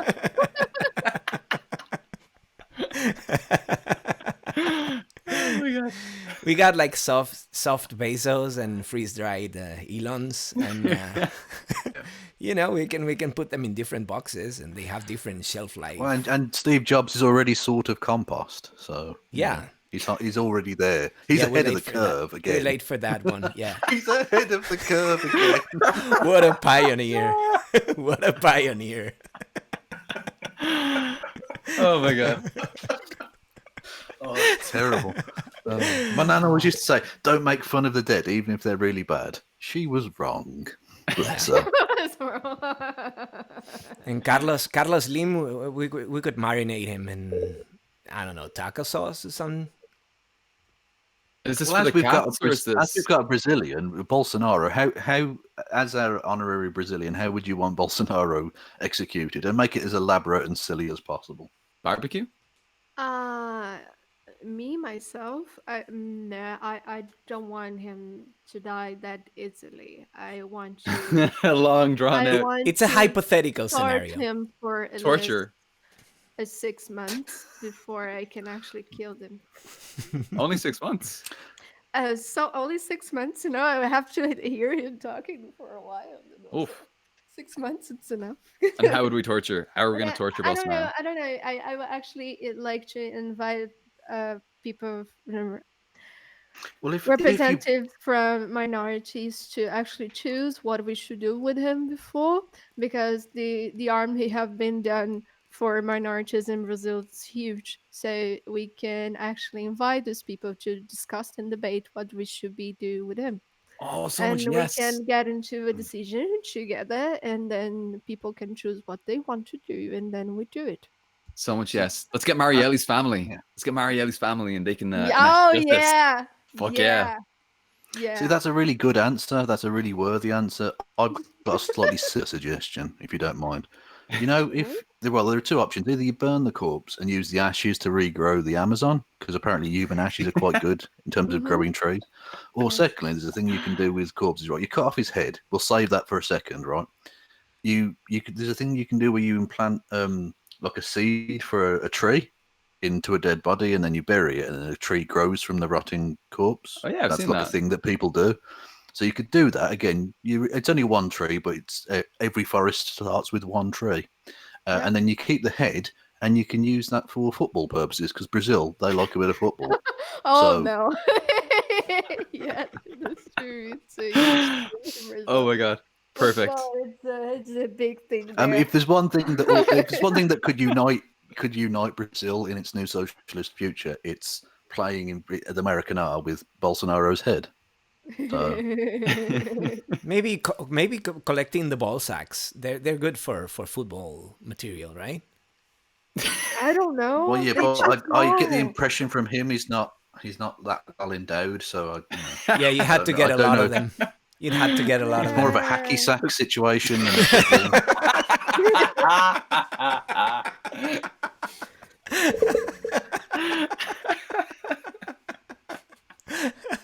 Like any man who says dumb shit, like he said to one of the senators that he wouldn't even rape her, like she wasn't worthy of being raped. Yeah, that dude's not Oh, well no. hung, is he? That dude's really insecure about himself. Fuck. Yeah. Yeah. Exactly. Holy And shit. And remember that when you hear us telling these jokes about these people, It's all hypothetical. quote unquote jokes, of course. Bear in mind that these are really, really evil bastards. We're not talking about even just your common garden fash trash. We're talking about people who are a genuine existential threat to the continuation of our species on this planet, and all the other species as well, of course.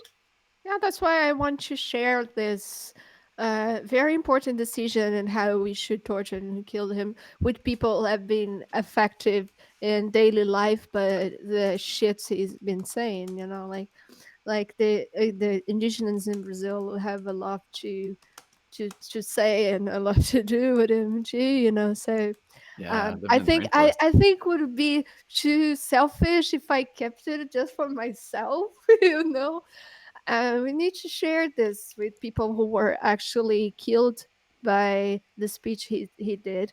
Like we have more than one indigenous representatives, people who were killed after things that he said. He's been given a lot of support to hateful speeches against indigenous community in Brazil too.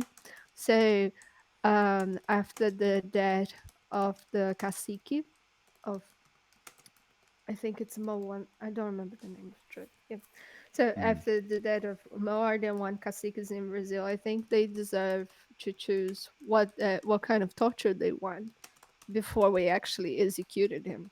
You know, we don't have to be this. We don't have to be fast. We can take our time. It's okay. Plenty of Bolsonaro to go around. But yeah, Julie, I like how you're you're dealing with like these really serious real world problems, talking about the indigenous people dying and Marielle and like all these serious issues, and like we're just like we can play ball with his ball. Oh, come on. This is It very was cathartic. Very cathartic. It is. It is. All I'm saying is Bolsonaro head football is great praxis. Okay, Yeah. don't lie. Bolsonaro. That would be amazing. Yeah, you get to kick that face a lot. And it's a very kickable face. yes, yes, yes. Oh, that's so mean, but it's Well, so I mean, true. on the point of the indigenous, I mean, I don't even know where you would begin to do this, but I'd like to be able to, like, not just in terms of numbers of people killed and things or prevented from ever having come to pass, but the amount of shit that indigenous people have had to put up with because of capitalist exploitation of the land that they've always lived on.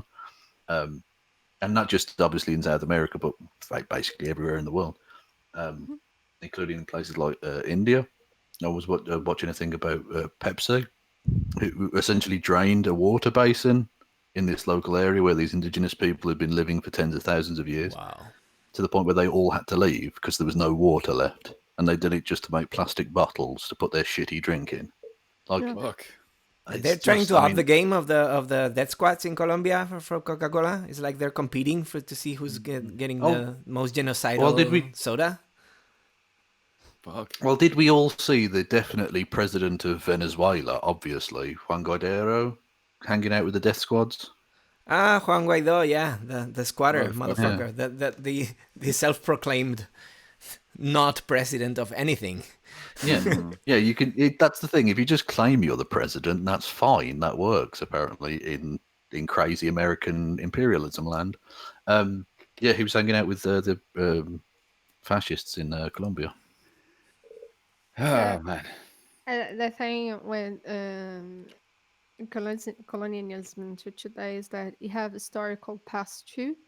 So we still have things that we are dealing today because of something that happens like in, I don't know, 200 years ago. So we still have very strong historical past to deal with, and we still have problems that are happening now. That they are connect with historical past, but Oh not yeah. just this. So it is a huge discussion when we are actually talking about imperialism, like not just colonialism, like before the imperialism, but imperialism in the past and imperialism today.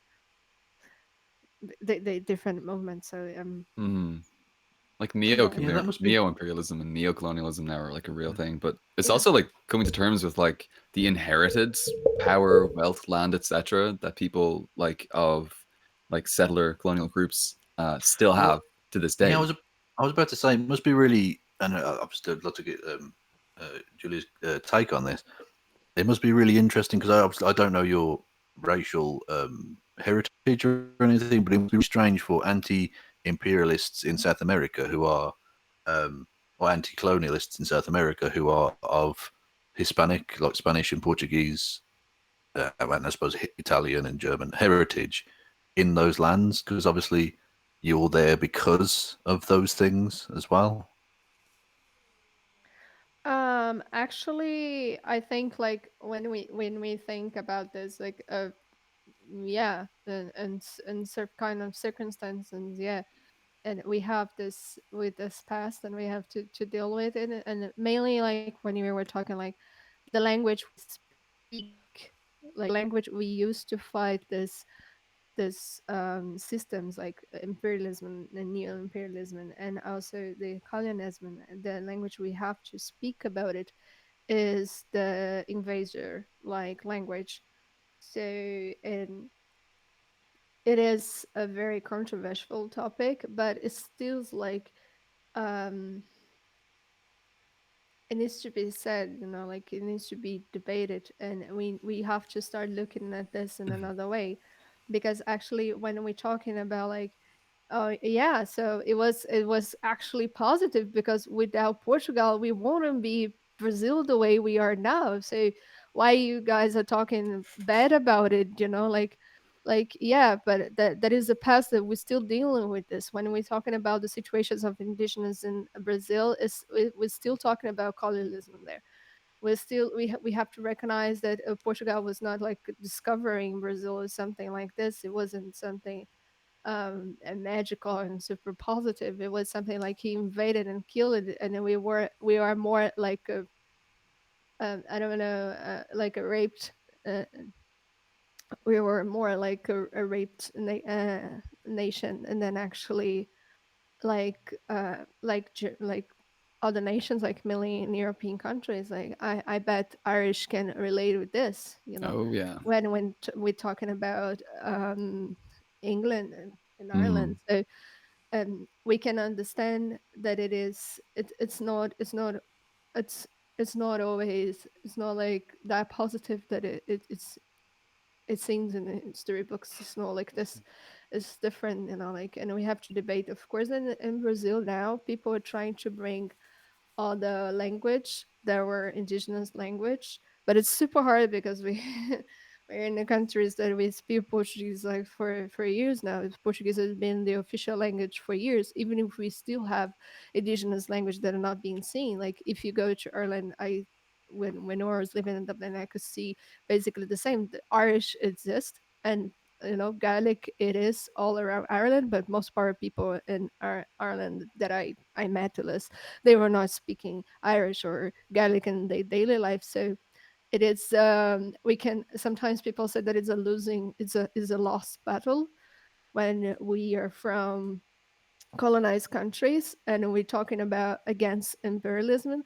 Like it's but it's still like it's the same, like when you're a child that comes from, I don't know, something like a rape, and you will talk about like how bad this can be, like, because that is consequences in our lives and in our political situation to today for what happened in the past, like Yeah. that is our situation now is different, and there is a lot of things that could be changed if we start seeing this in another perspective, not as not in the perspective of the colonizer, but in the perspective of this country, the people who are actually here and still there.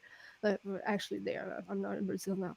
So people who are actually there and still living there and still fighting for the land. You know what I Yeah. mean? Yeah, Yeah. it's really Yeah. I don't know if I complicated. was That's, clear. Um, I, when we I start was just going talking to say, about I these think. things, Oh, sorry, go ahead, Kevin. oh no, I was just going to say, yeah, I think the people of Ireland can understand that because I say we, the British government, are still occupying the north of that country. Thank you. Yeah, and just I guess I can sort of piggyback on that point. I mean, if you look at like Ireland, like what you see is a divided country between Northern Ireland and the Republic of Ireland, right? And of course, colonization occurred in Ireland. It was kind of an ongoing process, starting with the Anglo-Norman invasion in 1169, but really it was since like 1603 when Ireland was like fully colonized, right? Um, and at that time, you had the plantation of Ulster, so Northern Ireland, and it was one of the most successful and the largest plantations that there was, right? And so in the north of Ireland, you had all these people, these settlers coming in from Scotland and from England, particularly from Scotland, actually. And so as a result, there was this this group of people in Ireland, particularly heavily concentrated in the north of Ireland, who had inherited all of this wealth, this land, and this power, which was, of course, given to them. Like, it was stolen from these like Gaelic tribes and all of these people who were here beforehand. It was stolen and it was given to these Scottish people and to these English people and maybe some Welsh people as well. I'm not 100% sure on that one.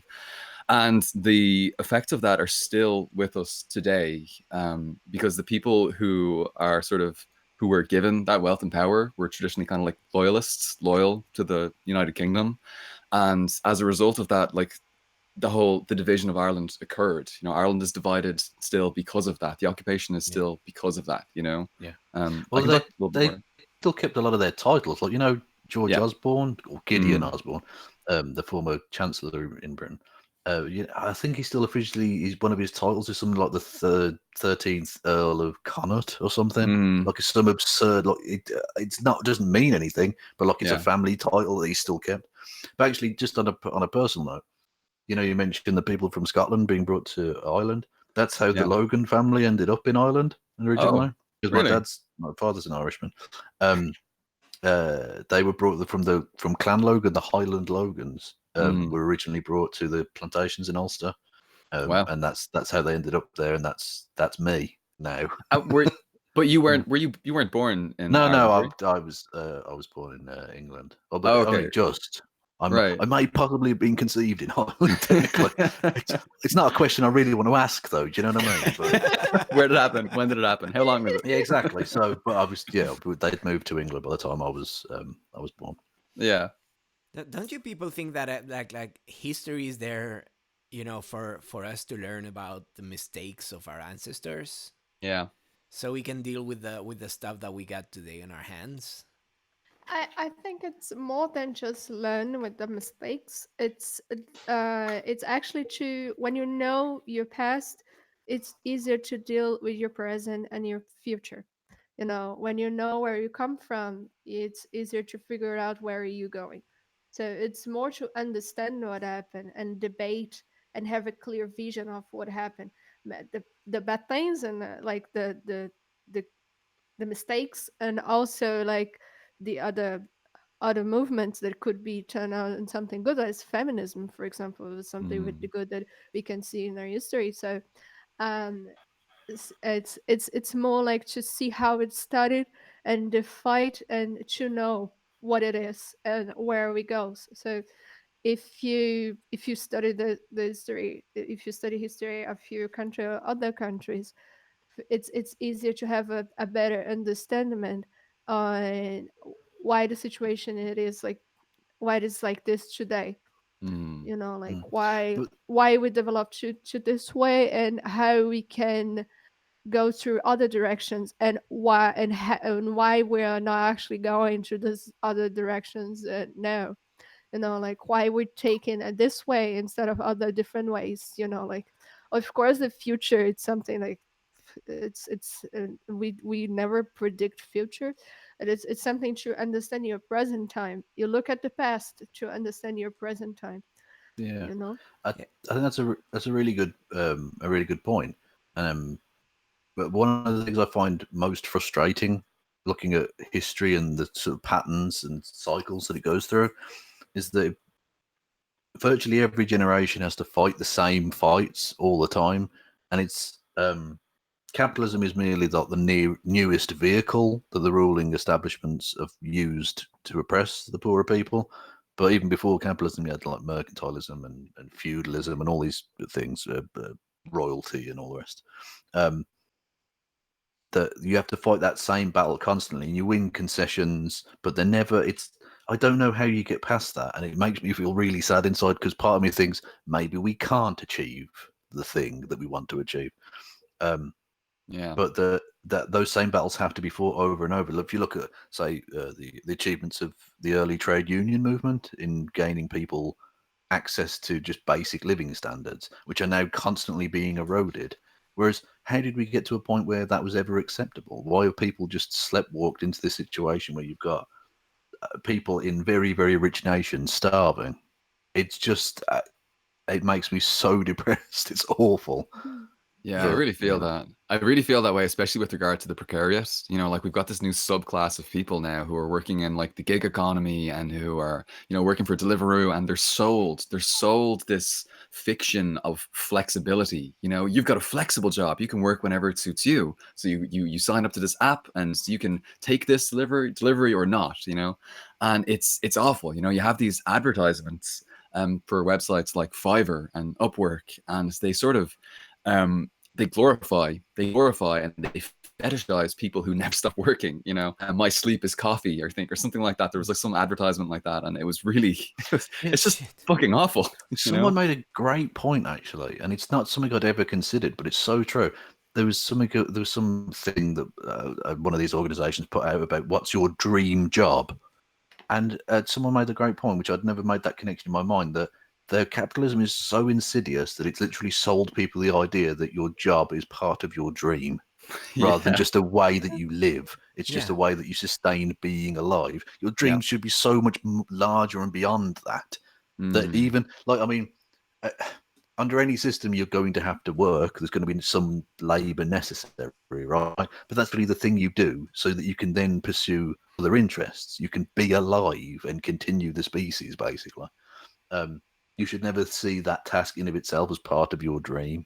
You should be happy doing it, or at least not unhappy doing it, but it should never be part of your dream. And yet they've sold that small, like it's like cramming the huge potential of humanity into this tiny little box. And they've kept it there for millennia, basically. But in the modern era, it seems even more shrunken down to the point where people are, you know, as we talked about earlier, they're really, really, you know, huge fans of people like Elon Musk. They should be, you know, despising the guy. Yeah, that's the thing, you know, like this movements, they also have like history, you know. They also have a past in our historical past, you know, like since like last names are usually connect with professionals too. So it's this thing, it's older than we think, and it's just capitalism that they can understand this past, and it was like we can use this in another way to get the same thing from now, because uh, we're still asking kids what they want to be when they grow up. And when we ask this, we actually want to hear a profession. We don't want them to say like, "Mom, I want to be super happy." You know, like we want them to say, I want to be whatever blank profession here. You know, like say you actually training these kids to thinking about in a job, and this is it's very old in society. So now actually capitalism can understand this and say like, okay, this has been happening for years now. How can we use this? How can we use this feeling in our favor, you know, like, and then this is how history is so important to understand it. You know, like it's like Absolutely. for me it's one of the main disciplines we have, and it's the first one. It's the first one. No, it's the second one after philosophy. Is the second one who's being closed down when you have authoritarian government. regimes. Yeah. Yeah, exactly. I'm coming with the So quotes. I think what you said first, Julia, was like the Malcolm X, the race that controls the past controls the living present and therefore the future. And it what is you so said, Kevin, true. it was like the Marxist analysis of the history repeats itself, like what first time as a farce and second one as a tragedy or something like that. Yeah. And then when people ask me about my dream job, I want to be a noble. I want to be a prince or a duke or something, so I don't have to do shit. Yeah, I just exactly. go- Why doesn't everyone just choose to be a king? Then Yeah. everyone would be happy. But the king actually should work if it's, I mean, unless it's the king of Spain. But a king usually has to rule, but some like lower nobility is like you can go like, I don't care, I'm going to the beach, you know. Yeah, but I was going to make a point Go for it. about again building on what we've been talking about like the limiting of human potential. I think one of the worst things that of the modern world and it's the commodification of everything is the problem ultimately. But one of the most sickening things, and I think ultimately fucking depraved in terms of its limiting of human potential, is the commodification of education. The idea that the only reason you would ever like teach children things, skills, and knowledge, and a lust for learning. Although they don't do the last of those things, unfortunately, because they just teach them how to pass exams, which is rather sad. But the only reason you would do that is because they have to grow up and be a worker. They just you're just raising another generation of drones to go out there and make money for other people, and that for me is fucking disgusting. That's an abuse of humanity. Yeah, it is. And that's Yeah. how history comes with very conservative books that would tell what the power communities want to say, like they want you to think like this, so they would write historical books like that, like Oh, so that whereas no debate. And it's super important for people to understand who they are too as well, a society, so if you yeah, this read. is a question I Oh, wanted to sorry. ask Julia. Sorry to Yeah. interrupt. Because in Britain, like when, like you said, with the history books like being suited for the powerful, we don't ever really learn about how terrible the British Empire was in our history lessons because it's not in their interest to for us to learn. Actually, the wealth that we've got here was like stolen from other people. Is that the same in Brazil? Do your history books sort of gloss over the sort of Portuguese and well Spanish in the rest of South America invasion and occupation, and as you, I mean, you described it as a rape of those lands. So in Brazil now, when I was studying first, that is a huge different from history you get in the public school, history you get from private school, and history you learn when you get into college. They're completely different. they, I mean, they not completely different in terms of facts, like because okay, this happened, but how you explain what happened, that it's different. So it's very common to have mainly in private schools that you have a more you have more books that were not talking about like what actually happened when the Portuguese came to the country. Like actually they will talk, but they will talk in the point of view of Portuguese point of view. They won't talk about the Portuguese being invaders, like in the indigenous point of view. That is what we actually are trying to get into schools. In public school, it will be more like this too, but you still can find more different, like you still can find different teachers that would actually explain this other sides too. But in private school, it's you can get fired easily, so most teachers don't actually change much what is in the book. So we still have very very conservative in history, Brazilian history being taught like in most part of schools still. But in college mainly you have different speeches. You'll be fine, you'll be in contact with speeches from the indigenous, their point of view, and how they see the growth of Brazil, like the development of political scenario in Brazil, and also in other countries in Latin America, about Spain, like that's other discussions, and also other discussions about imperialism. Because in school, we still, unfortunately, when you go to teach in private school, you still have books that will be having like a very, um, the civilization speech about an imperialism. There you find it clearly, like if it's like, so yeah, it's for this, so it was really good how England went to Africa and killed half a population, like super genocide there, because they were taken civilization to the country. It's how Yeah. we're still Well, that's yeah, teaching, but that's a reason there, yeah. like You because should it's see what we still. you should see what we did in Australia. We killed like Yeah. 95% of the population. I mean, if only it was just half. I mean, it's disgusting. Sorry, go on. No, no, yeah, because that is a lot of interests there. Because we still have people in a political scenario that own those lands that once were from the indigenous. So if you get other speeches, if you get the point of view of the the colonized, like the indigenous or the people who live in there, then you're gonna get a different view for what happened, and also a different view for our reality now. If you think that, like, the discussion we have about immigration from European countries is also very related to this. When we're talking about what's happening in France and also in England at some point, like the immigrations from mainly from African countries. Like like in England, you can see, you can hear a lot of, I don't know if you still live there, but when I was in London, there's a lot of discussions about the Indian community there.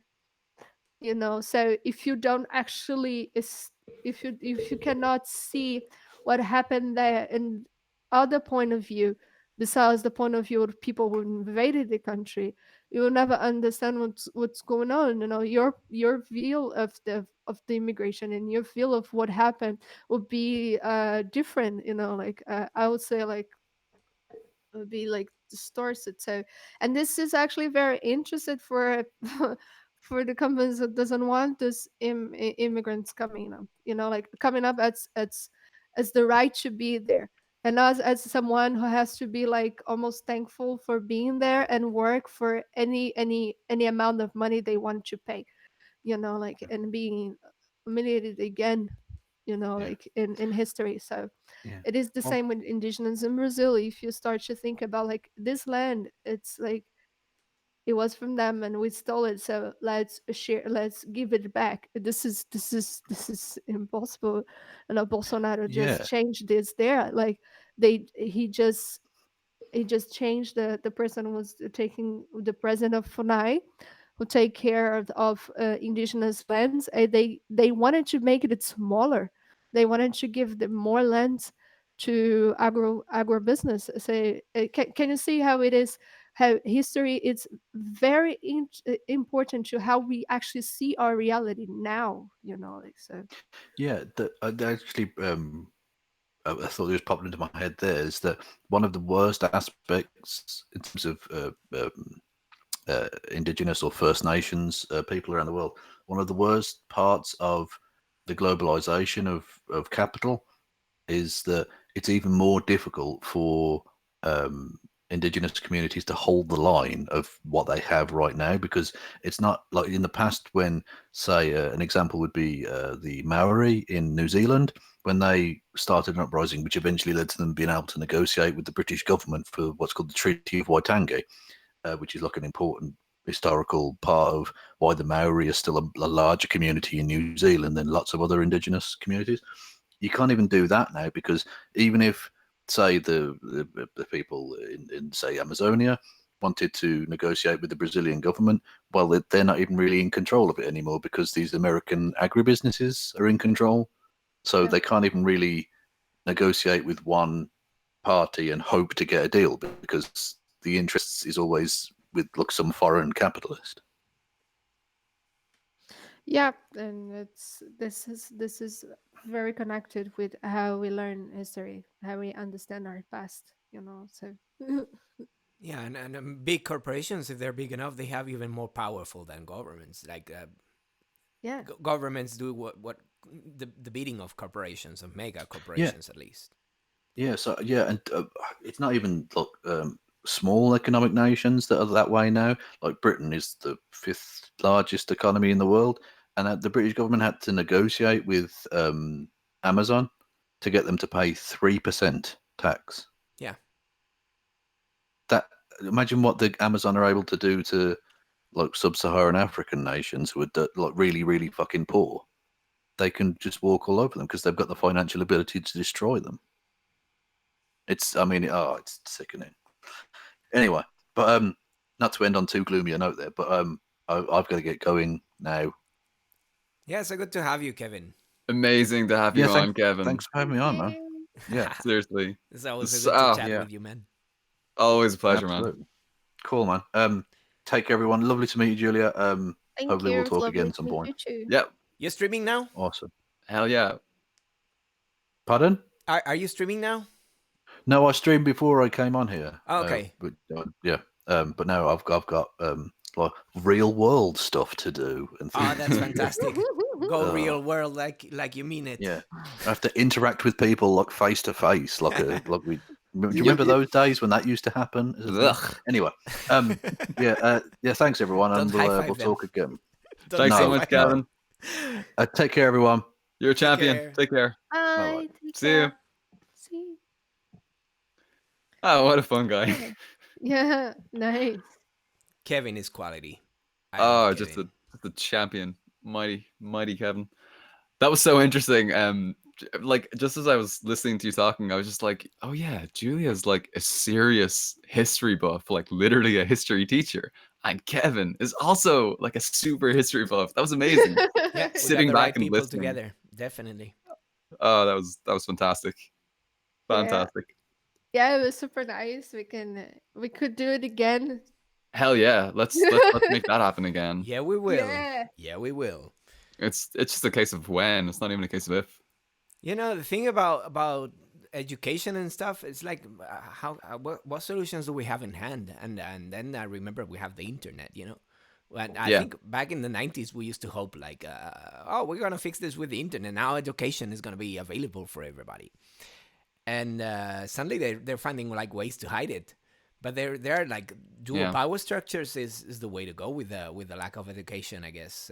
Like academia can be like the official world of where education lies, but not all education should be there, right? And we can do like a popular universities, like or educational institutions, not institutionalized by themselves, but popular education structures. We could have like people teaching, and then I thought of like we're on freaking BreadTube. We have some people that do kind of do that. They are very good Totally. at teaching, and we have people like Radical Reviewer who reads and recommends and analyzes and recommends books for people.